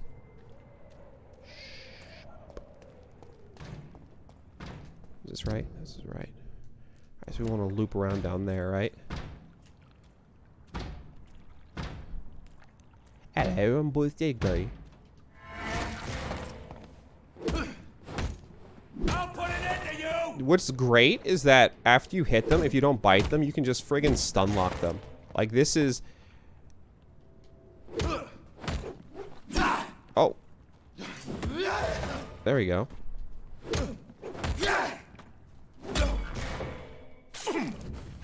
Okay, he got wise to my strategy, so I will bite him.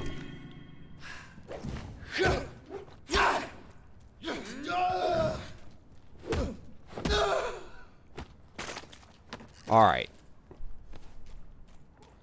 Watch out, dead inside. Just like me. Okay. West End girls. I did upgrade my bite damage. So Sushi, I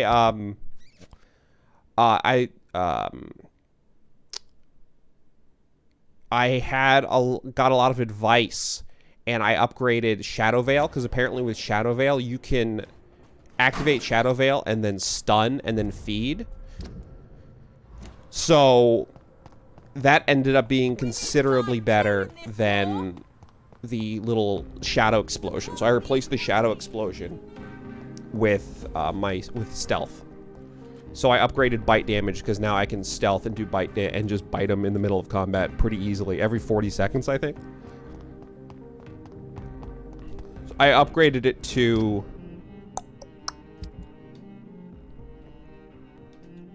5, so we're at 600% damage, and I think I'm gonna continue upgrading it once we eat Booth Digby, because then we'll have 8,300 XP to spend.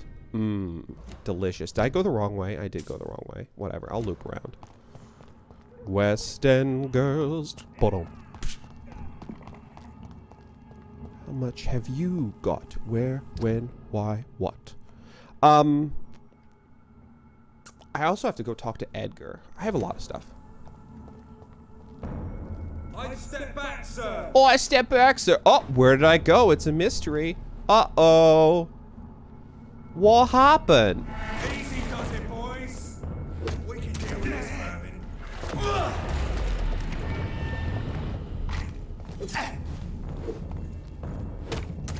Okay. You exploded. You piece of shit. Oh.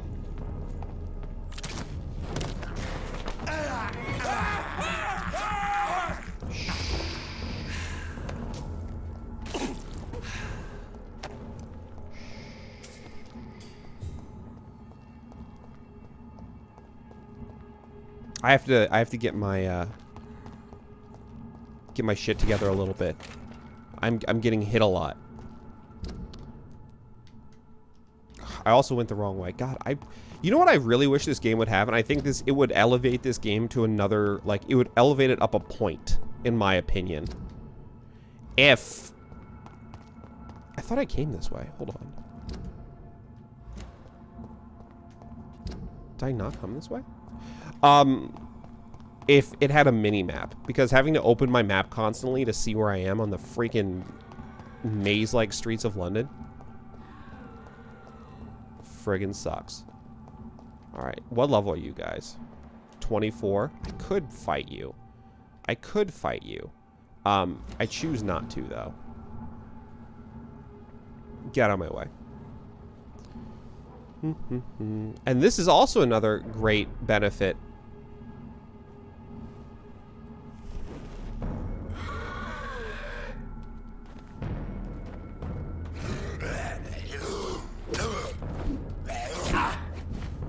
You can't dodge. Only I can dodge.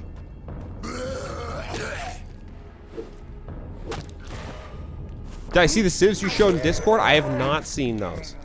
I do not get alerted by Discord when people post stuff in it for some reason.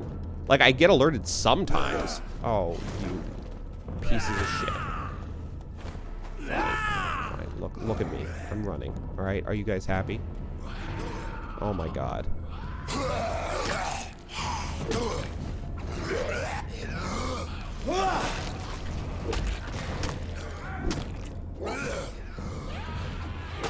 I will look in just a second. Look at this dude! Friggin' A+ gameplay right there.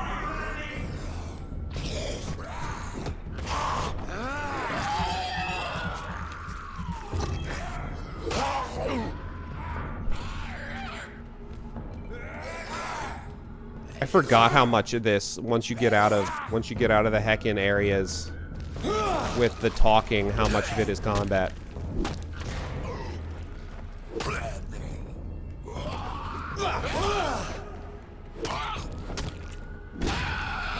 Smashed up. Alright, let me see. That might open up Discord real quick. I hear that screaming. Oh, I like that. Memes glorious.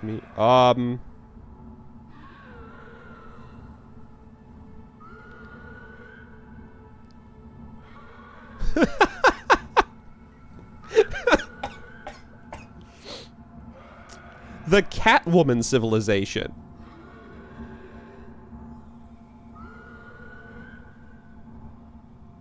The Batgirl civilization. And the Valkyrie civilization.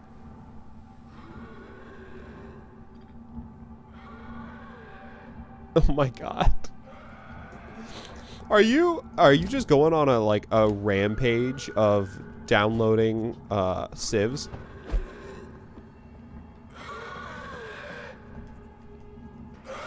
Excuse me, guys.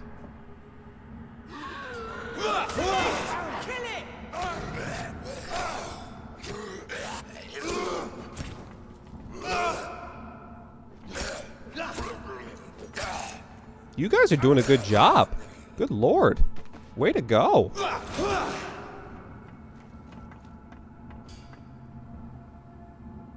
Way to go. You guys are...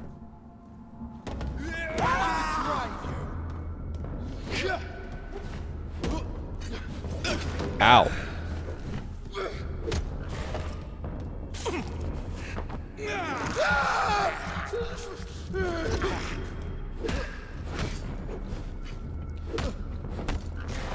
So, I have a question. What exactly is aggravated damage against humans? Wouldn't that just be any damage?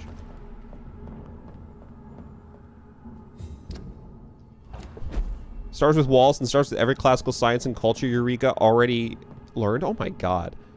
See, like, I mean, I know they're probably not supposed to be serious civs. They're supposed to be a little bit on the broken side. Alright, let's go. Gotta get all the way down to the docks. Oh, good. We've got a big beast here. Large beast. Sorry, not big beast. Did I go? I'm going, like, the long way. Dude, this is such a freaking maze.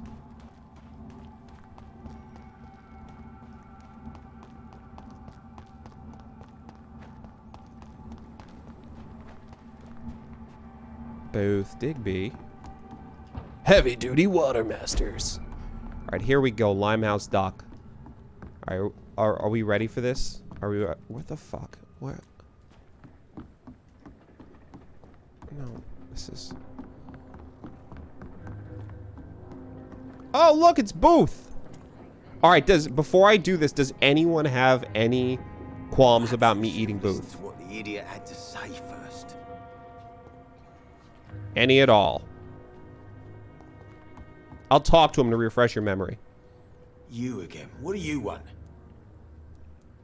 Have you heard anything about Sean Hampton's shelter? That bastard's become something of a holy man these days.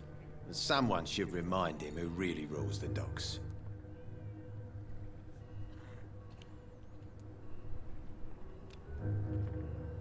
Are you worried about the conditions in London? I've heard rumours about some sort of militia patrolling, killing the sick. The wet boot boys are overrun. I like the fact that he's like, how do you feel about Sean Hampton? That stupid bastard. What is he, caring for the poor? What a piece of shit. What a piece of shit, I hate him. All right, well, you know, let's go. Let's take a walk, Booth.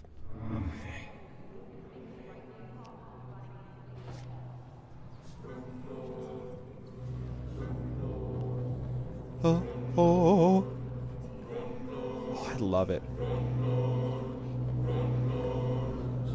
I ate the poet, and the poet was a nice guy. You think you're gonna get away?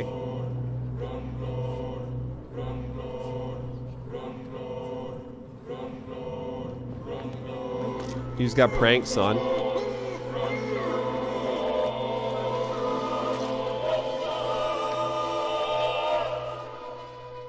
My sweet queen, who will protect you from yourself? Will you cry for me? I almost guarantee you she will not cry for you. Warning leaflet. Oh shit, he had one of the vampires the leaflets. Isn't that funny? Isn't that an irony that he had?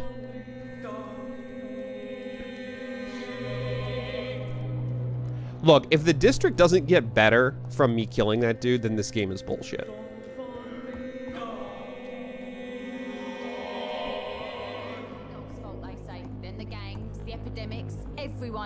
Hey, Edwina, I just want to talk to you real quick about something. Hello again, Dr. Reed. What do you want? I just ate your boyfriend. Goodbye, Miss Cox.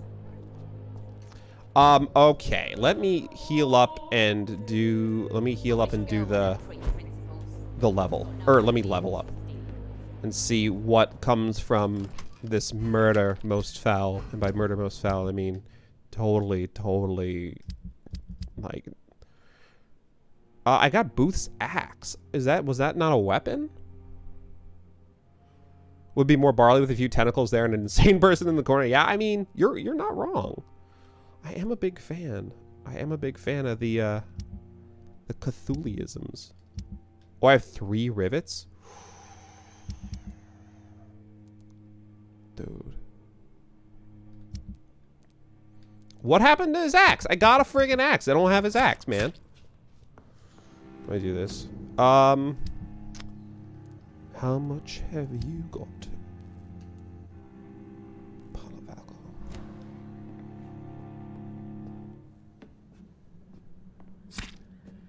I can picture Barley's Bluebeard from Fate. I'm gonna have to start watching all these shows you guys are talking about. Alright, first, can I get an upgrade that fixes my eyes? Also, I didn't realize my eyes also look like cat eyes. So, like, can you, honest to God, look at this face? If you saw this face in public, you would not be like, there's something seriously wrong with this man. Alright, so what are we going to upgrade? What is that noise?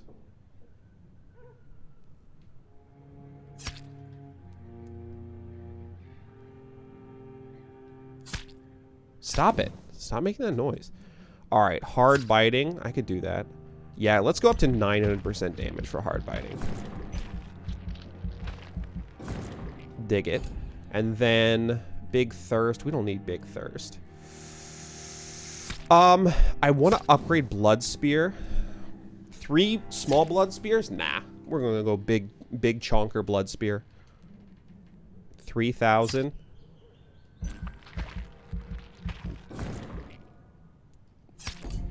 And then we're going to go... I'm already here for Shadow Veil. Is this worth it? It decreases the recovery time down to 40 seconds, which is nice. Or I could get more health. That's 600, and that won't leave me enough, will it? I could get a lot more health, actually. Or maybe I could up my heal. I can't up my heal. Dude, this heal sucks. I regret going the top path. Because it doesn't seem to help against aggressive damage.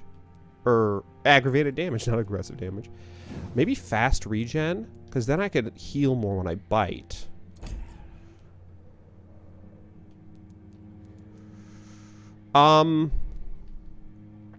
Or I could do blood cauldron. That's 2,000. Up your base. Yeah, so I'm thinking about going base health. It was going to be either be base health or it was going to be fast regen. Blood capacity I'm not too worried about. Yeah, what was my other option that I was going to do? I upgraded blood spear. Blood cauldron, fast regen. I was going to do fast regen or blood shadow thingy. I'm not going to do... Oh, yeah, right. Shadow thingy. Because then that will drop it down to 40 seconds of recovery instead of 50 seconds. But honestly, is that 10 seconds really worth $22.50?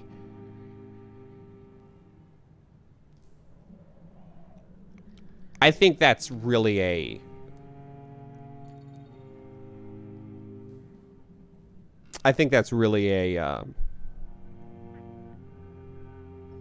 a vanity upgrade for 10 extra seconds, because if I really wanted to, I could just dodge around for 10 extra seconds. I mean, I know it's boring looking, but functionally, it's not that crazy. I think there is, Sushi. I think there's a achievement for doing it without eating anyone, but on hard, it seems like it'd be almost impossible.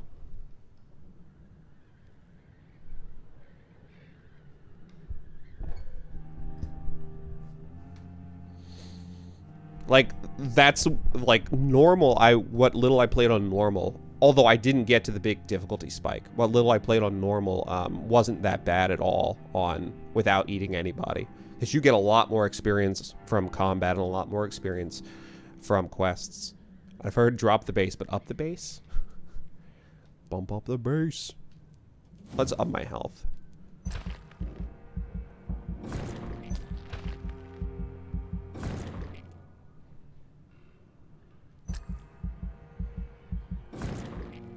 Get mad health. Alright. Okay, confirm. The following night. Okay. Oh, I've got a lot of people to heal, apparently. So, you're telling me that killing Booth really dropped this place down to serious? Like, he was a piece of shit, and he shot his gun at the side of a wall all night. Alright, well, let's read about the person we embraced. Booth Digby, 34 years old, male, a smuggler who rose through the ranks of the Wet Boot Boys thanks to his relationship with Edwina Cox, wife of the gang's leader. Booth was deeply in love with her and was a willing subject to her whims. He murdered Jack Gillingham at her command without even a second thought. Mr. Digby was a pragmatic man with great concern for his safety, and he tried to leave the Wet Boot Boys for a more secure job. He failed to persuade Edwina to follow him and ended up staying in the gang in case she left him. He was among the few who could sense the wicked changes in London and was convinced of the presence of supernatural creatures. Unsurprisingly, he couldn't convince anyone of their existence. He died filled with self-pity and disdain for his own weakness. His final words were for Edwina.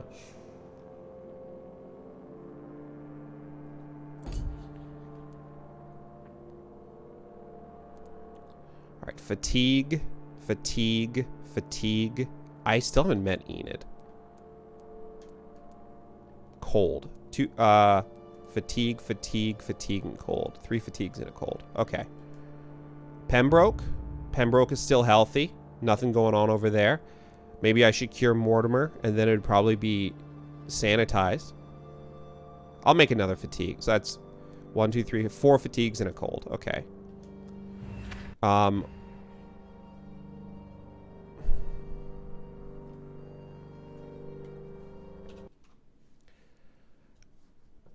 So it seems to consistently crash when I'm looking through the district updates after we sleep.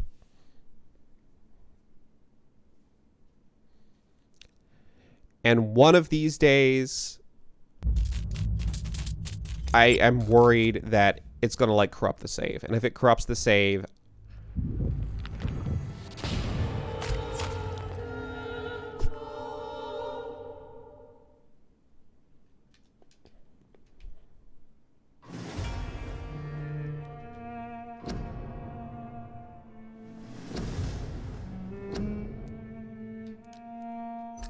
if it corrupts the save, I'll be extremely bummed.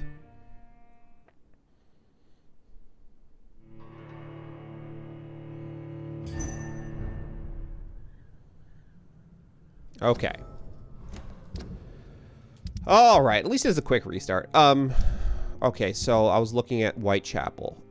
So Whitechapel's fatigue. So I need 6 fatigues total. Because I want to cure Joe and I want to cure Christina. And West End, everything's fine in the West End. I mean, not really, but everything's fine in the West End. Okay, so 6 fatigues and a cold. Good lord.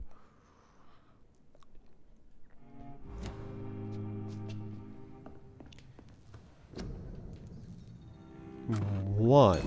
I wish I could do this en masse.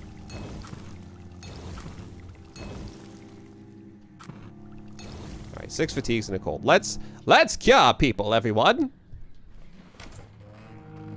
Yo, I'm so powerful. Can you feel the power? Oh, okay, let me talk to Edwina here. Hey, Edwina. I heard your boyfriend's friggin' dead. Good evening, Miss Cox. Look who's back after Booth's butchery. Still visiting the docks at night, Dr. Reed. Are you referring to Mr. Digby? He seemed a decent man, despite his profession. Yes, he was a decent man. Too soft, maybe. They are all gonna pay for this. It seemed like you thought that I did it for some reason. Can I offer you my medical help, Miss Cox? Giving out for free? You'd make a poor businessman, Dr. Reed. Perhaps I would. Please, take this. You will feel better. Thank you. But don't expect me to owe you anything. About Booth's superstition. Tell me, Edwina, have you reconsidered Booth's fear of monsters, considering his mysterious death? Oh my god. You should have learnt to shoot first, rather than chasing ghosts around. What a clumsy leader he was. But I'll miss him, nevertheless. Man, I'm getting a little saucy with my follow-ups here. I'm being like, hey, maybe Booth was onto something about believing in vampires. Edwina. Anyway. Are you really going to seek revenge for Mr. Digby's death? I've never been so sure of anything. Since the real murderer will never be found, I'm gonna punish everyone. Uh-oh. We're gonna have to eat Edwina when we get to level 5, aren't we? When we get to level 5, we're eating Edwina and we're eating Father Whitaker. The people here shouldn't have to pay for this. They have already suffered enough because of you and your gang. I kind of like how you dare to say what you think, Dr. Reed. But don't speak to me like that again. Or what are you gonna do, huh? You gonna sick Booth on me? Oh, wait. I'll leave you to your planning and scheming, Miss Cox.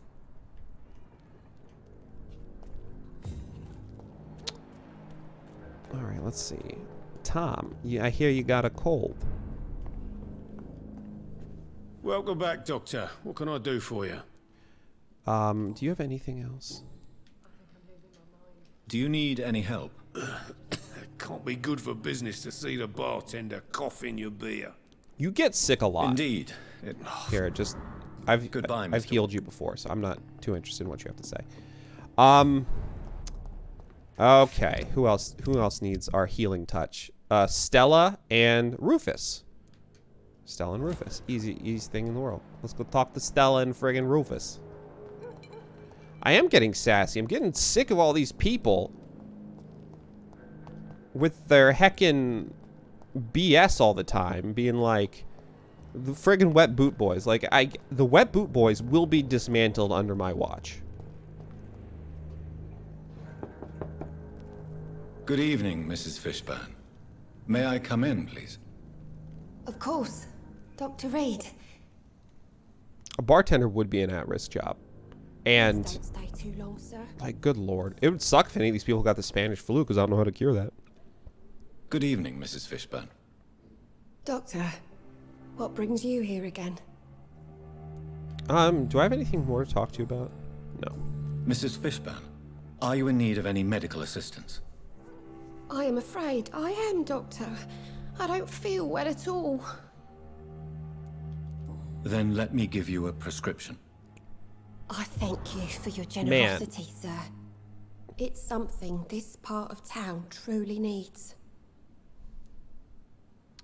Goodbye, Miss Fish. Goodbye, Miss Fishburne. Where's your son? Oh, he's leaning against the wall outside. In the back of that head, sir. Is this really on? Evening, Rufus. Good evening, Mr. Reed. Good evening, Mr. Do you need Reed. help? A real doctor caring. Okay, yeah. I mean, I've given you medicine 3 times, so. Okay. So long, Rufus. All right, that's good. Skip through all these. All right. What else? Who else do we need to heal? We haven't met Enid, so I can't heal her. All right, let's run back to. Let's loop back past Pembroke, and then we're gonna go from here. We're gonna go Pembroke. Bring. Talk to Edgar Swansea and go back up to Whitechapel, heal up people, and we should be good. And we're gonna loop back around into West End. Is it normal that I haven't met some of them yet? I don't think so. I think I probably should have met Enid, but I...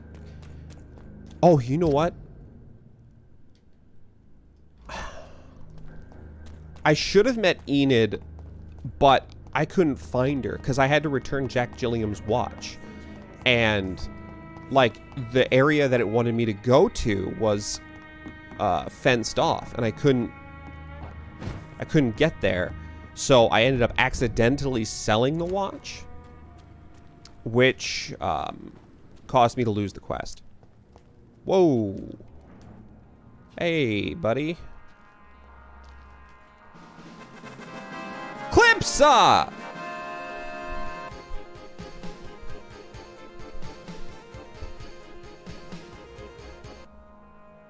Thank you for the 100 bits. Clipsa, Clipsa.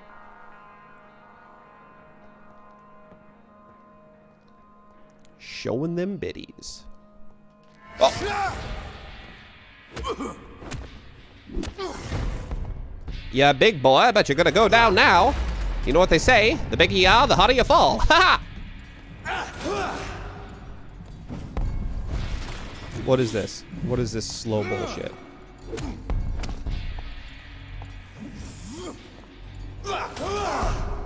Dude, you are super slow.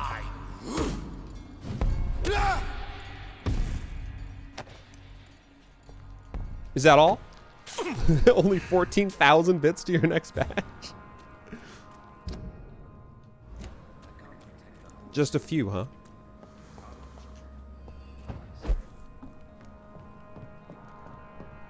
How the crap do I get over there again? This is the same problem that I was having last time, too.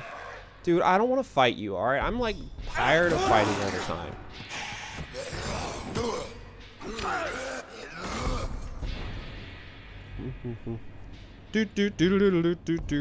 Wait for him to reset. Nope.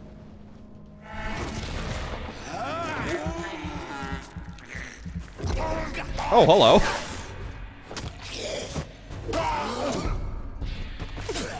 Oh my god.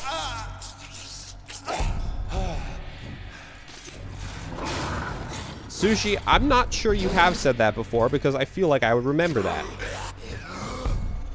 Dude, this sucks. I'm in a very annoying situation right now.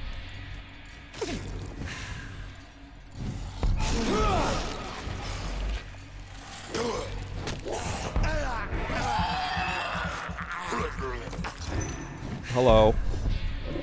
Ow. Camera, please. For the love of God, camera. Why you do this to me?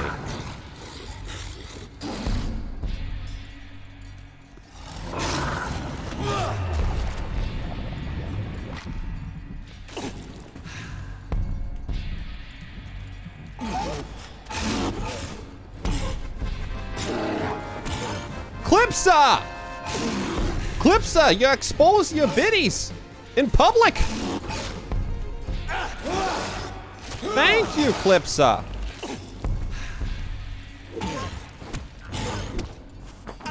Giving me the strength. Thank you for the bits, Clipsa. Giving me the strength to fight this big bastard.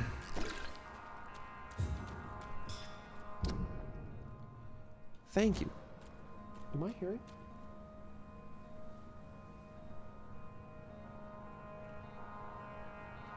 I thought I heard meowing.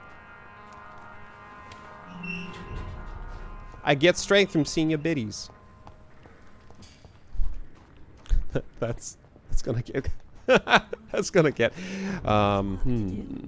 can't run for governance now. Sometimes I just start talking and then like I hope I find where I want to go. There's Lottie. Ah, Sean. I want to talk to Sean, see what he has to say.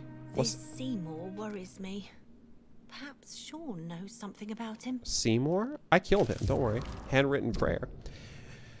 Dear Lord, this is my prayer for my beloved mother, Gertrude Paxton, who now awaits her daughters in heaven. Until that day, I thank you for allowing me to wake up and go through each new day in honest poverty and modesty. Please protect the good Mr. Hampton, who lets us sleep in his night shelter. I humbly ask you to forgive me for the resentment I feel towards my sister Giselle since mother died. Blessed be her soul. Thank you, God, for hearing me. Amen.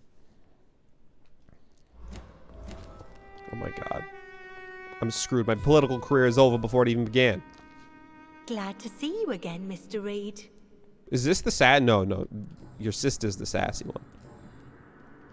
Lottie, tell me about the death of your mother. Giselle killed her. Plain and simple. She killed her with her daily whims, her laziness, and her complaints. That's quite a statement. You can't kill someone because you're fickle. Mother was very ill. But I forgave Giselle. What I couldn't stand was how she cried at her funeral like she was the one left alone. Lottie's hat is nice. Perhaps your sister is not as tough as you are. I know that, Biting and I don't threesome? blame her. It just makes me sad that my own sister is the person I understand the least. Giselle is the only family you have left. Don't you think it's time you forgave her? Sometimes words are harder to forgive than acts, Dr. Reed. Do you have anything to say? No. Any news? I don't. Goodbye, Miss Paxton. I'm just going to talk to Sean Hampton since he's right behind me. Ah, frick. Okay. Before I talk to Sean, let's talk to Giselle real quick. You again? What do you want? Like, you don't... Can you, like, stop hating me for 2 seconds of your life?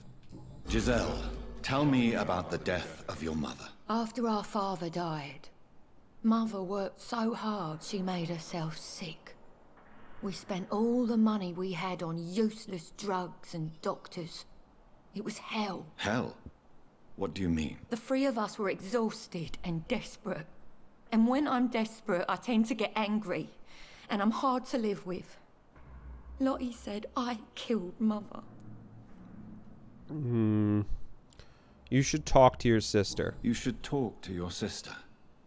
Whatever happened when your mother died, the truth lies somewhere between your two versions. I don't want to talk about that. It was years ago. We Paxton sisters are tough. We don't apologize. Okay. Tell me about Sean Hampton. Giselle, I know you sleep at Sean Hampton's shelter. What can you tell me about him? He provided a roof for me and my sister. I am grateful, of course. But he gives me the creeps. Why is that? He's always sad. Like he's about to cry. He's always asking us to get closer to God. And to give ourselves to the Lord. Creepy. I agree with you. That is creepy. Well, I'll leave you for now. Goodbye, Miss Paxton. All right, let's go talk to Sean, who's right. God damn it. I hope the turquoise turtle is still open. All right, Sean, how do you feel now that you're not a Skull anymore? Welcome back to my humble shelter, Dr. Reed. Are you here to subdue me again? No, Sean. I just came by to see how you are. I feel all right. Why'd you ask? Are you still feeding on corpses? No. It's almost as though the blood you forced me to drink has provided me eternal satisfaction. Your face still seems a little jacked up, though. Imagine this guy comes up to you looking like this, and he's like, give yourself to the Lord. Except, you know, in an Irish accent. Not whatever I just did.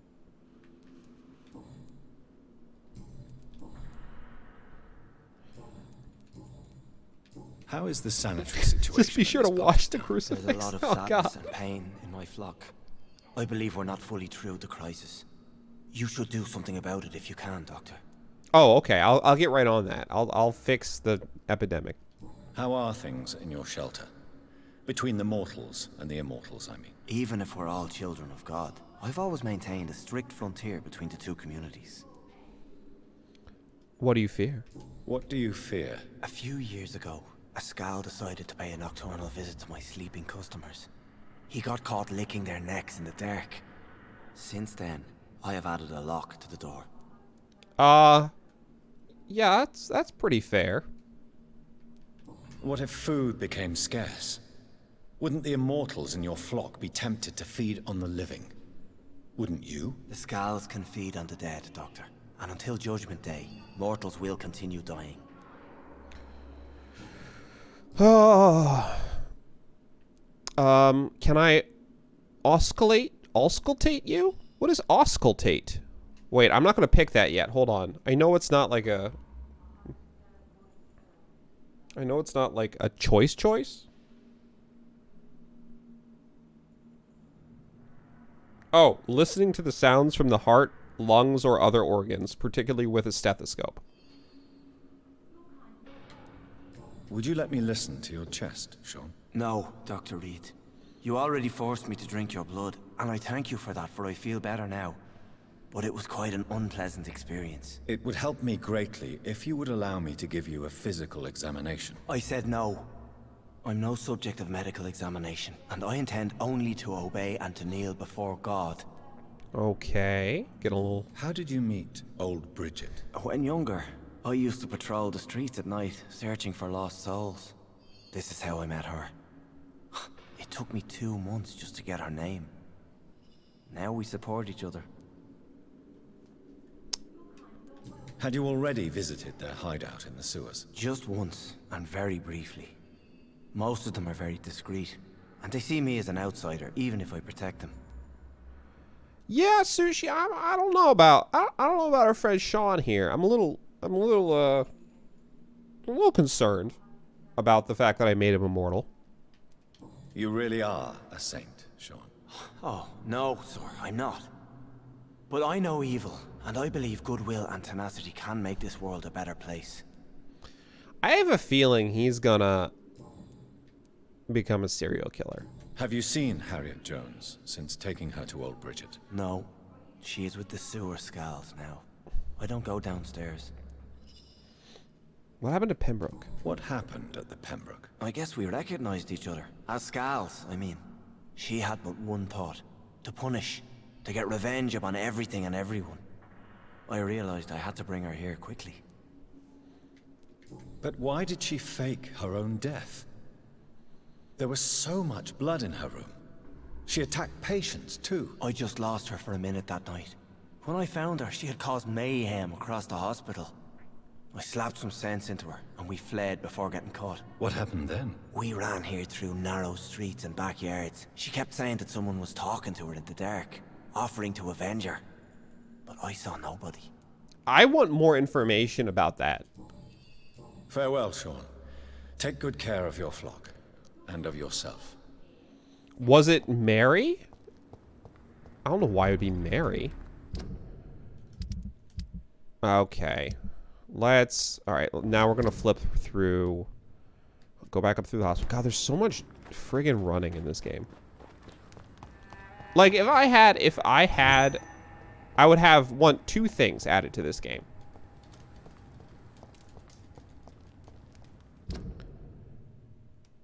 No, Harriet Jones was a lady who was, oh, hey, Ichabod.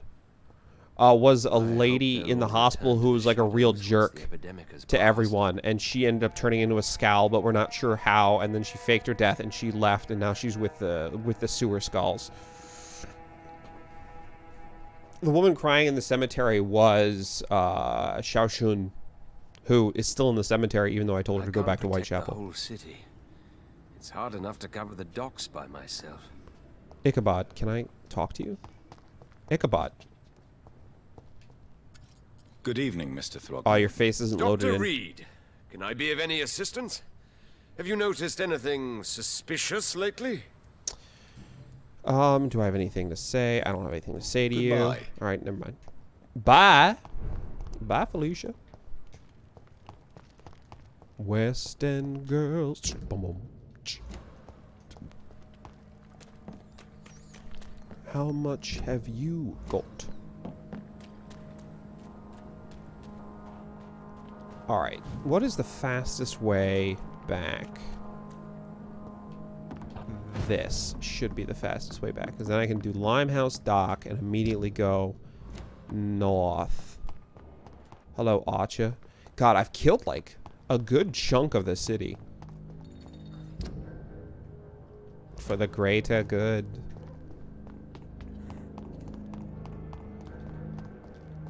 Why can't I friggin' do my... I'm concerned because I can't do my healing.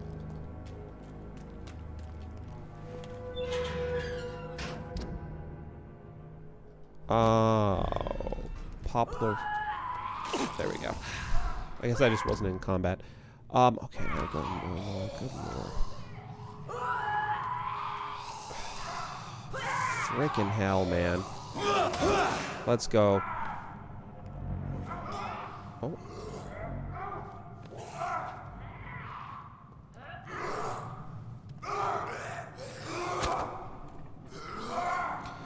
See, I'm one to believe that, you know, take the easy way out. This is, I don't need to fight every battle, right? Especially if I'm not going to get much experience or loot for it.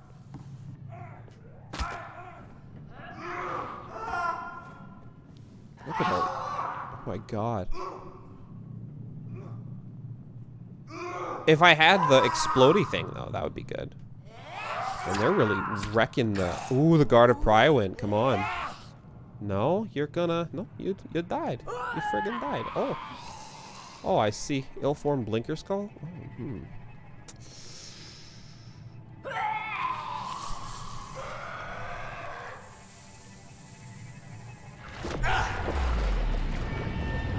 Let's friggin' do this, huh?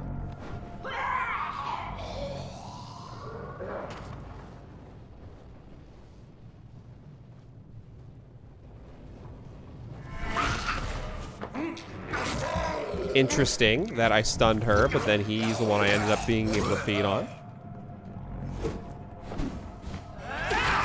Oh my god.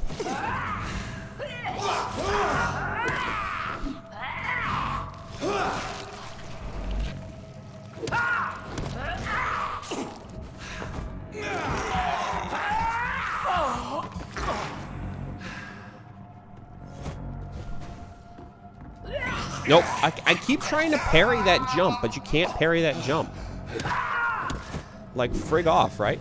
Don't hit me with your gas, though. Don't fart at me, old lady. Come on.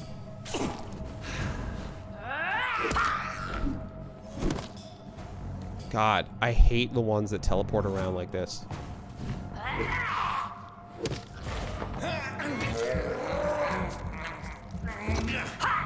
You think they're bad? Imagine dead old lady. Farts. That's where I was going with that one.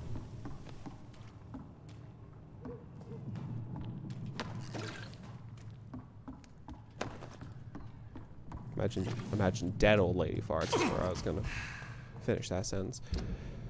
All right, let's go up this way. Oh, God. Heckin', I don't want to deal with you. I really don't want to deal with you people. Best cross the leads, boys! Stop her! Vampyr! I'll take you. No. Oh my God! Oh, God. I can't get away from him. There we go. Prim and shall prevail.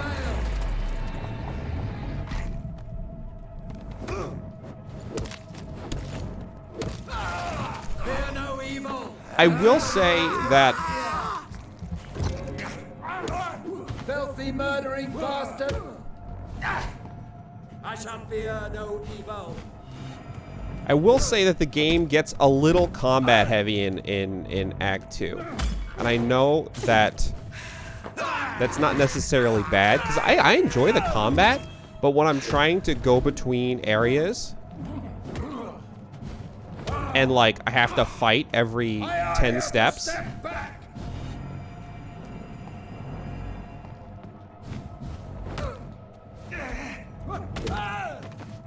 it gets a little tiresome, I'll say.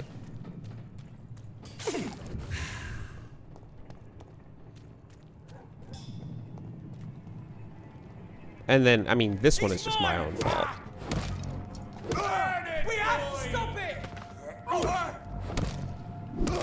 I'll take its head!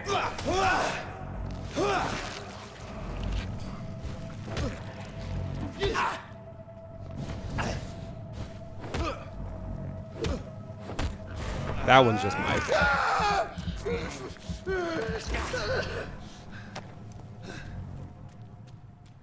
But I get cool loot, though, so that's nice. Alright, let's keep going. If I can just run by them, I'm gonna run by them. Friggin'. Maybe I can go over here. Move around them? No. No, this is... Oh my god, there's so many enemies. They're friggin' everywhere, man. Ooh, banner lord, hotfix. No, I'm not... I don't want to fight you! Oh my freaking lord. It's almost like I forgot that I had invisibility. Thank you, Sushi. Thank you for reminding me.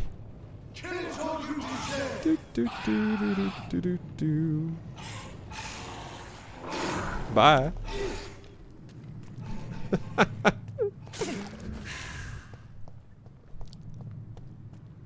What would I do without you, Sushi?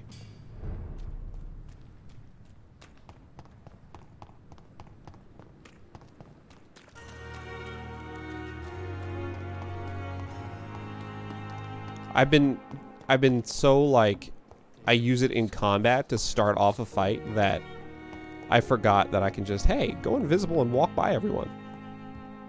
Mortimer. You feeling a little peckish? Good evening, Peakish? Mr. Goswick. Not peckish. Do you need any help? Yes, I know you do, yes. You are not? Gratitude, okay. Do you have anything actually, like... I have to go. Okay. Let's go talk to Edgar, because he has something new to talk to me about.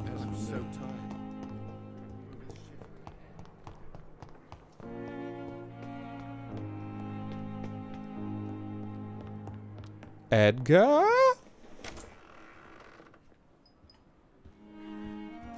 Oh. Where the hell is he? Oh. Hello, Jonathan. How are things on the West End front? Complicated, my friend. The rich and powerful feel threatened by the disease and have asked me to put an end to it. Yes.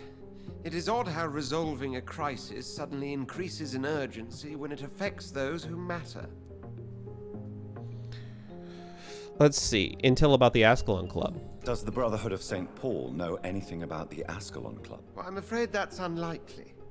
Ascalon is a sensitive topic, and whatever material the Brotherhood has, I may not have access to. Who could answer me then? Usher Talltree, our current primate, may be the only one able to answer you. He's a discreet man who lives in the West End. Ooh, meeting all the big wigs now. It looks like the epidemic is spreading to the western districts of London. I am trying to locate the source of the infection. It won't be an easy task, my friend. This disease is highly contagious. Right? Lead primate. I was always partial to Archon. They should use that again. Since this epidemic is evidently linked to the vampire curse, we must find the original carrier to understand where it comes from. I admire your logic, Jonathan, but be careful. Rationality, when it comes to your kind, is not always a reliable lens. Do you not think epidemiology could be helpful in this matter? To retrace the origin of infection through time and topology? If anyone can perform such a miracle, it will be you, Dr. Reed. What? That's a good management style. Greyback. That's a good management style. Don't you think we should do this? I have all the faith in you in the world. You're super smart. Code 4, I'm not going to do it, but if you want to do it. Do you know Aloysius Dawson, the famous tycoon, is well versed in vampire and occult knowledge? No, I did not.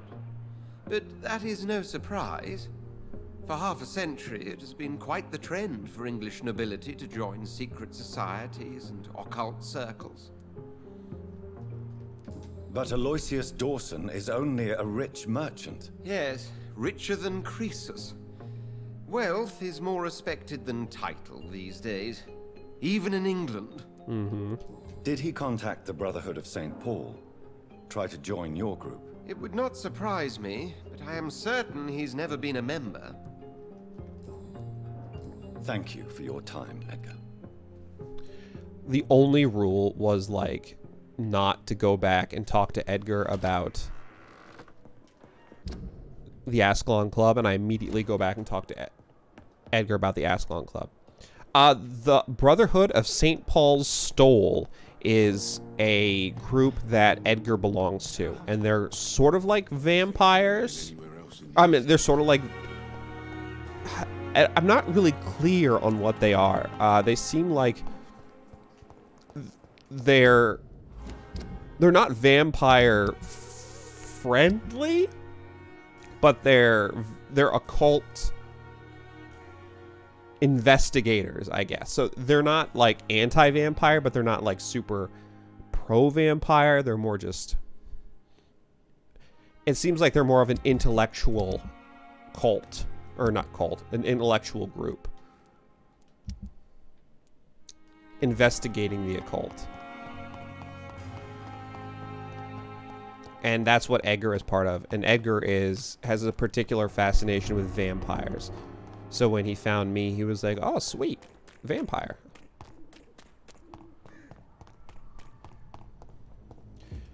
Okay. You're pretty low level, so maybe we can just body you real quick. There we go. He's dead! That's fine. Go ahead and shoot me with your little gun. Let's get through this real quick. Grab the loot. Continue on. Bloody crime!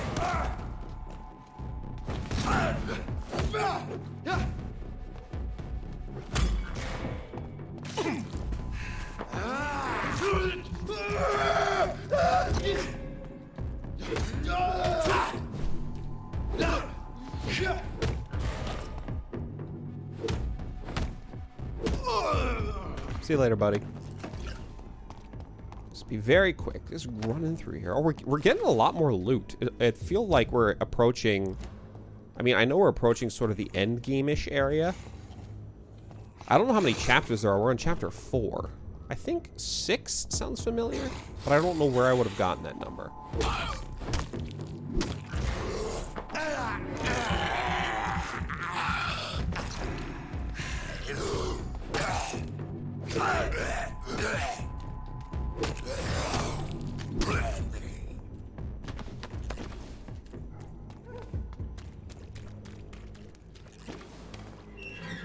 And here we are back in lovely Whitechapel. Alright, so we have to cure 2 people in Whitechapel, and then we're going to loop back around Christina the Pole and our buddy Joe. Oh, there you are, Christina. Good evening, Christina. Change your mind, Mr. Reed? Do you need any assistance, Miss Popper? It depends on the price of your medicine. I am shocked that you would think I am that sort of man. Forgive my suspicion. I'm so used to liars with good manners. Thank you, sir. The reason why I feel like I have to be close is because I'm 4. My mesmerize level is 4, and the max mesmerize is 6. So logic seems to dictate. What do you want this time? That when I hit 6 and I can feed on pretty much anyone in the game, that it's gonna be the end. I offer my medicine? Give medicine. All right, there we go. Goodbye, Mr. Peterson. All right, we've cured everyone. So let's go back over to the West End. Right, that is everyone that we had to cure. Correct? Yes. All right, to the West End.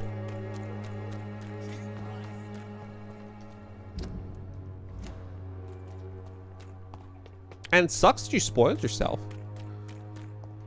Unless you weren't really concerned about it too much.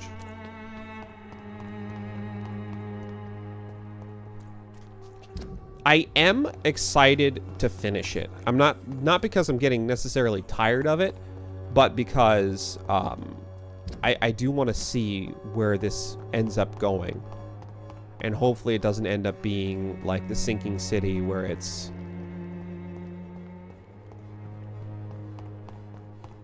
very questionable. But this reminds me of the Sinking City, except it has serviceable melee combat instead of serviceable gun combat.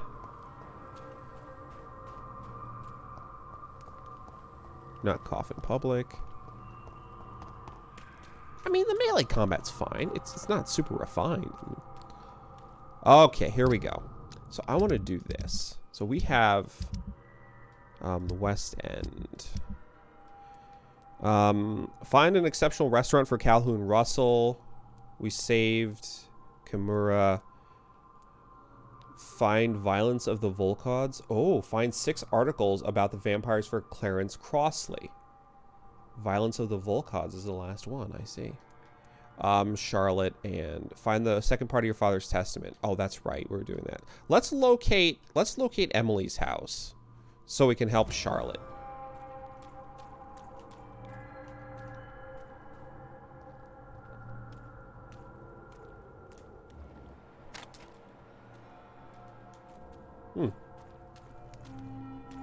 Odd to me that he just let me walk by. Question citizens about the infection. I know.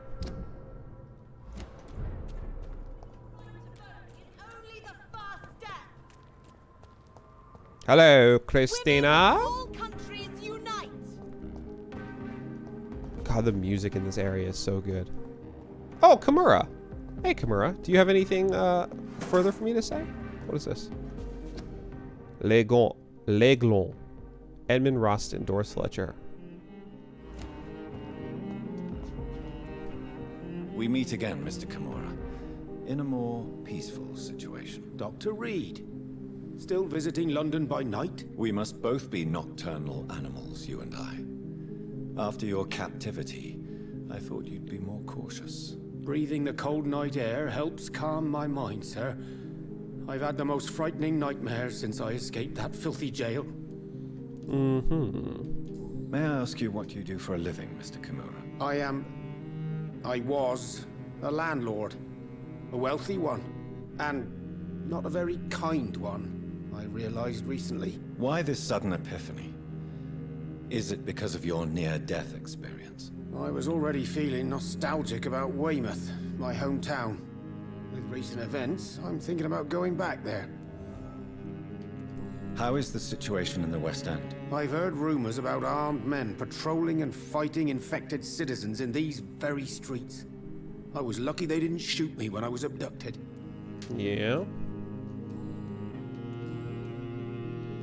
What can you tell me about your abduction? If you really want to know, I was locked in that building for 3 or 4 days. Good lord. My jailer was insane, mumbling about sacrifice and voices. And why didn't he sacrifice you? That was the weirdest part. He claimed to spill blood was not enough. It had to be done when some stars were aligned. Which stars? That's the whole point. He wanted me to talk to him about some Red Queen configuration or constellation. I've never heard of such an astronomical term. Red Queen? What did he say about voices? He constantly whined about the voice of his master, ordering him to do terrible things. He wanted to silence the voice by offering blood.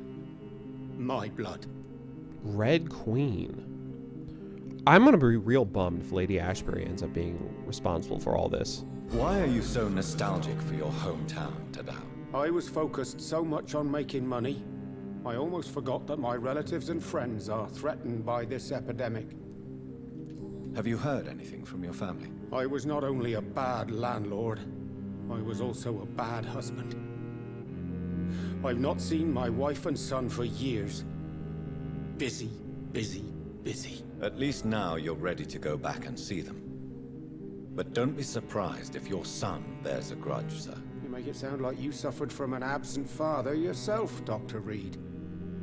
Well, I'll keep your warning in mind. Have you no friends at all?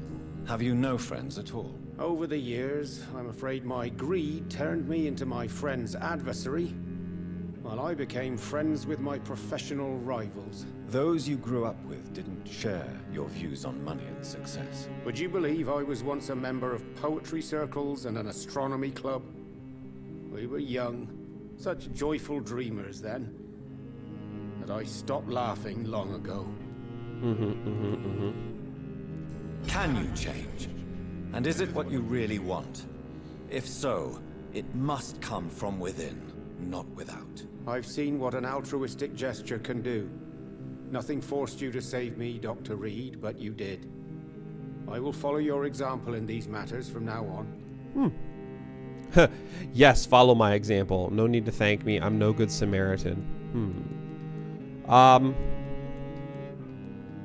I mean, I'm not going to say, yes, follow my example. That seems like an insane thing to say. I'll say there's no need to thank me. I just did my duty. I'm a doctor, and I save people's lives. There is no need to thank me.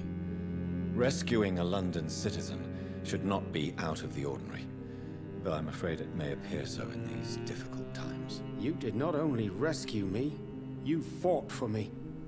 You put your life in danger to save me. That's quite extraordinary. How will you cope if you're attacked again? I don't know. I've heard about these men and women who patrol the West End every night, chasing criminals like my abductor. No. Maybe I should join them. No, that's not where I was going with that. Don't join the Guard of Priwen. Ah, shit. Tell me, Tadao, why was your abductor so interested in your passion for astronomy? I don't know. We met a few times at the Royal Greenwich Observatory. He seemed to share my hobby. Then he invited me to his house and locked me in. Huh. Astronomy is fascinating. Yes. Astronomy is a fascinating subject. When I was a child, my mother bought a small telescope for my sister and I. We spent many a pleasant evening stargazing. Stars are not just dots in the sky, Doctor. They are the key to our understanding of the cosmos. They remind us how insignificant we are. You're right. But children love magic and stories. I remember our mother told us constellations have the power to protect us. Protection by the light of the stars. That's sweet. You remember the name of these constellations? Pegasus, my mother's constellation. Cygnus, my sister's constellation. Or Draco, my constellation.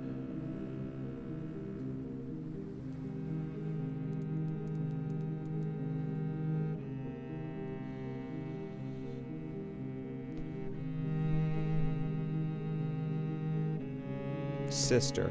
Cygnus. The constellation that was supposed to protect Mary. Memory's a strange thing. I can recite without hesitation the names of the 88 constellations. Yet I barely remember my own childhood. Did he fake his interest in astronomy to get close to you? No. In his madness, he spoke about a blood sacrifice to be made to his master when the stars aligned to a specific configuration. Like, that's insane. Like, I mean, I know... Goodbye, Mr. Kimura. Take care. Like, that's... Is there anything to connect me to this city anymore? I mean, I know that's insane. But... like, it has to mean something. And the Red Queen.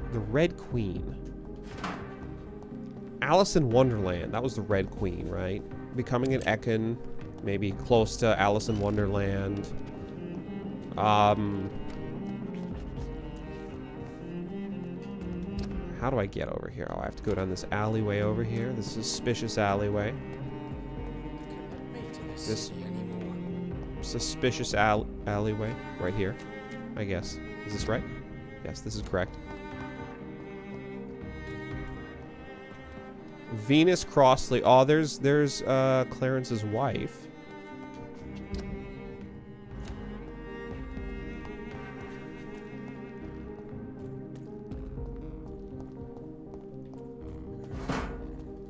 Is this the house? I think this is the house. Yeah. Oh, this is the house. Oh, that doesn't look great. But I'm actually going to call it a couple minutes early there. Because, and I'll be back at around 1 o'clock.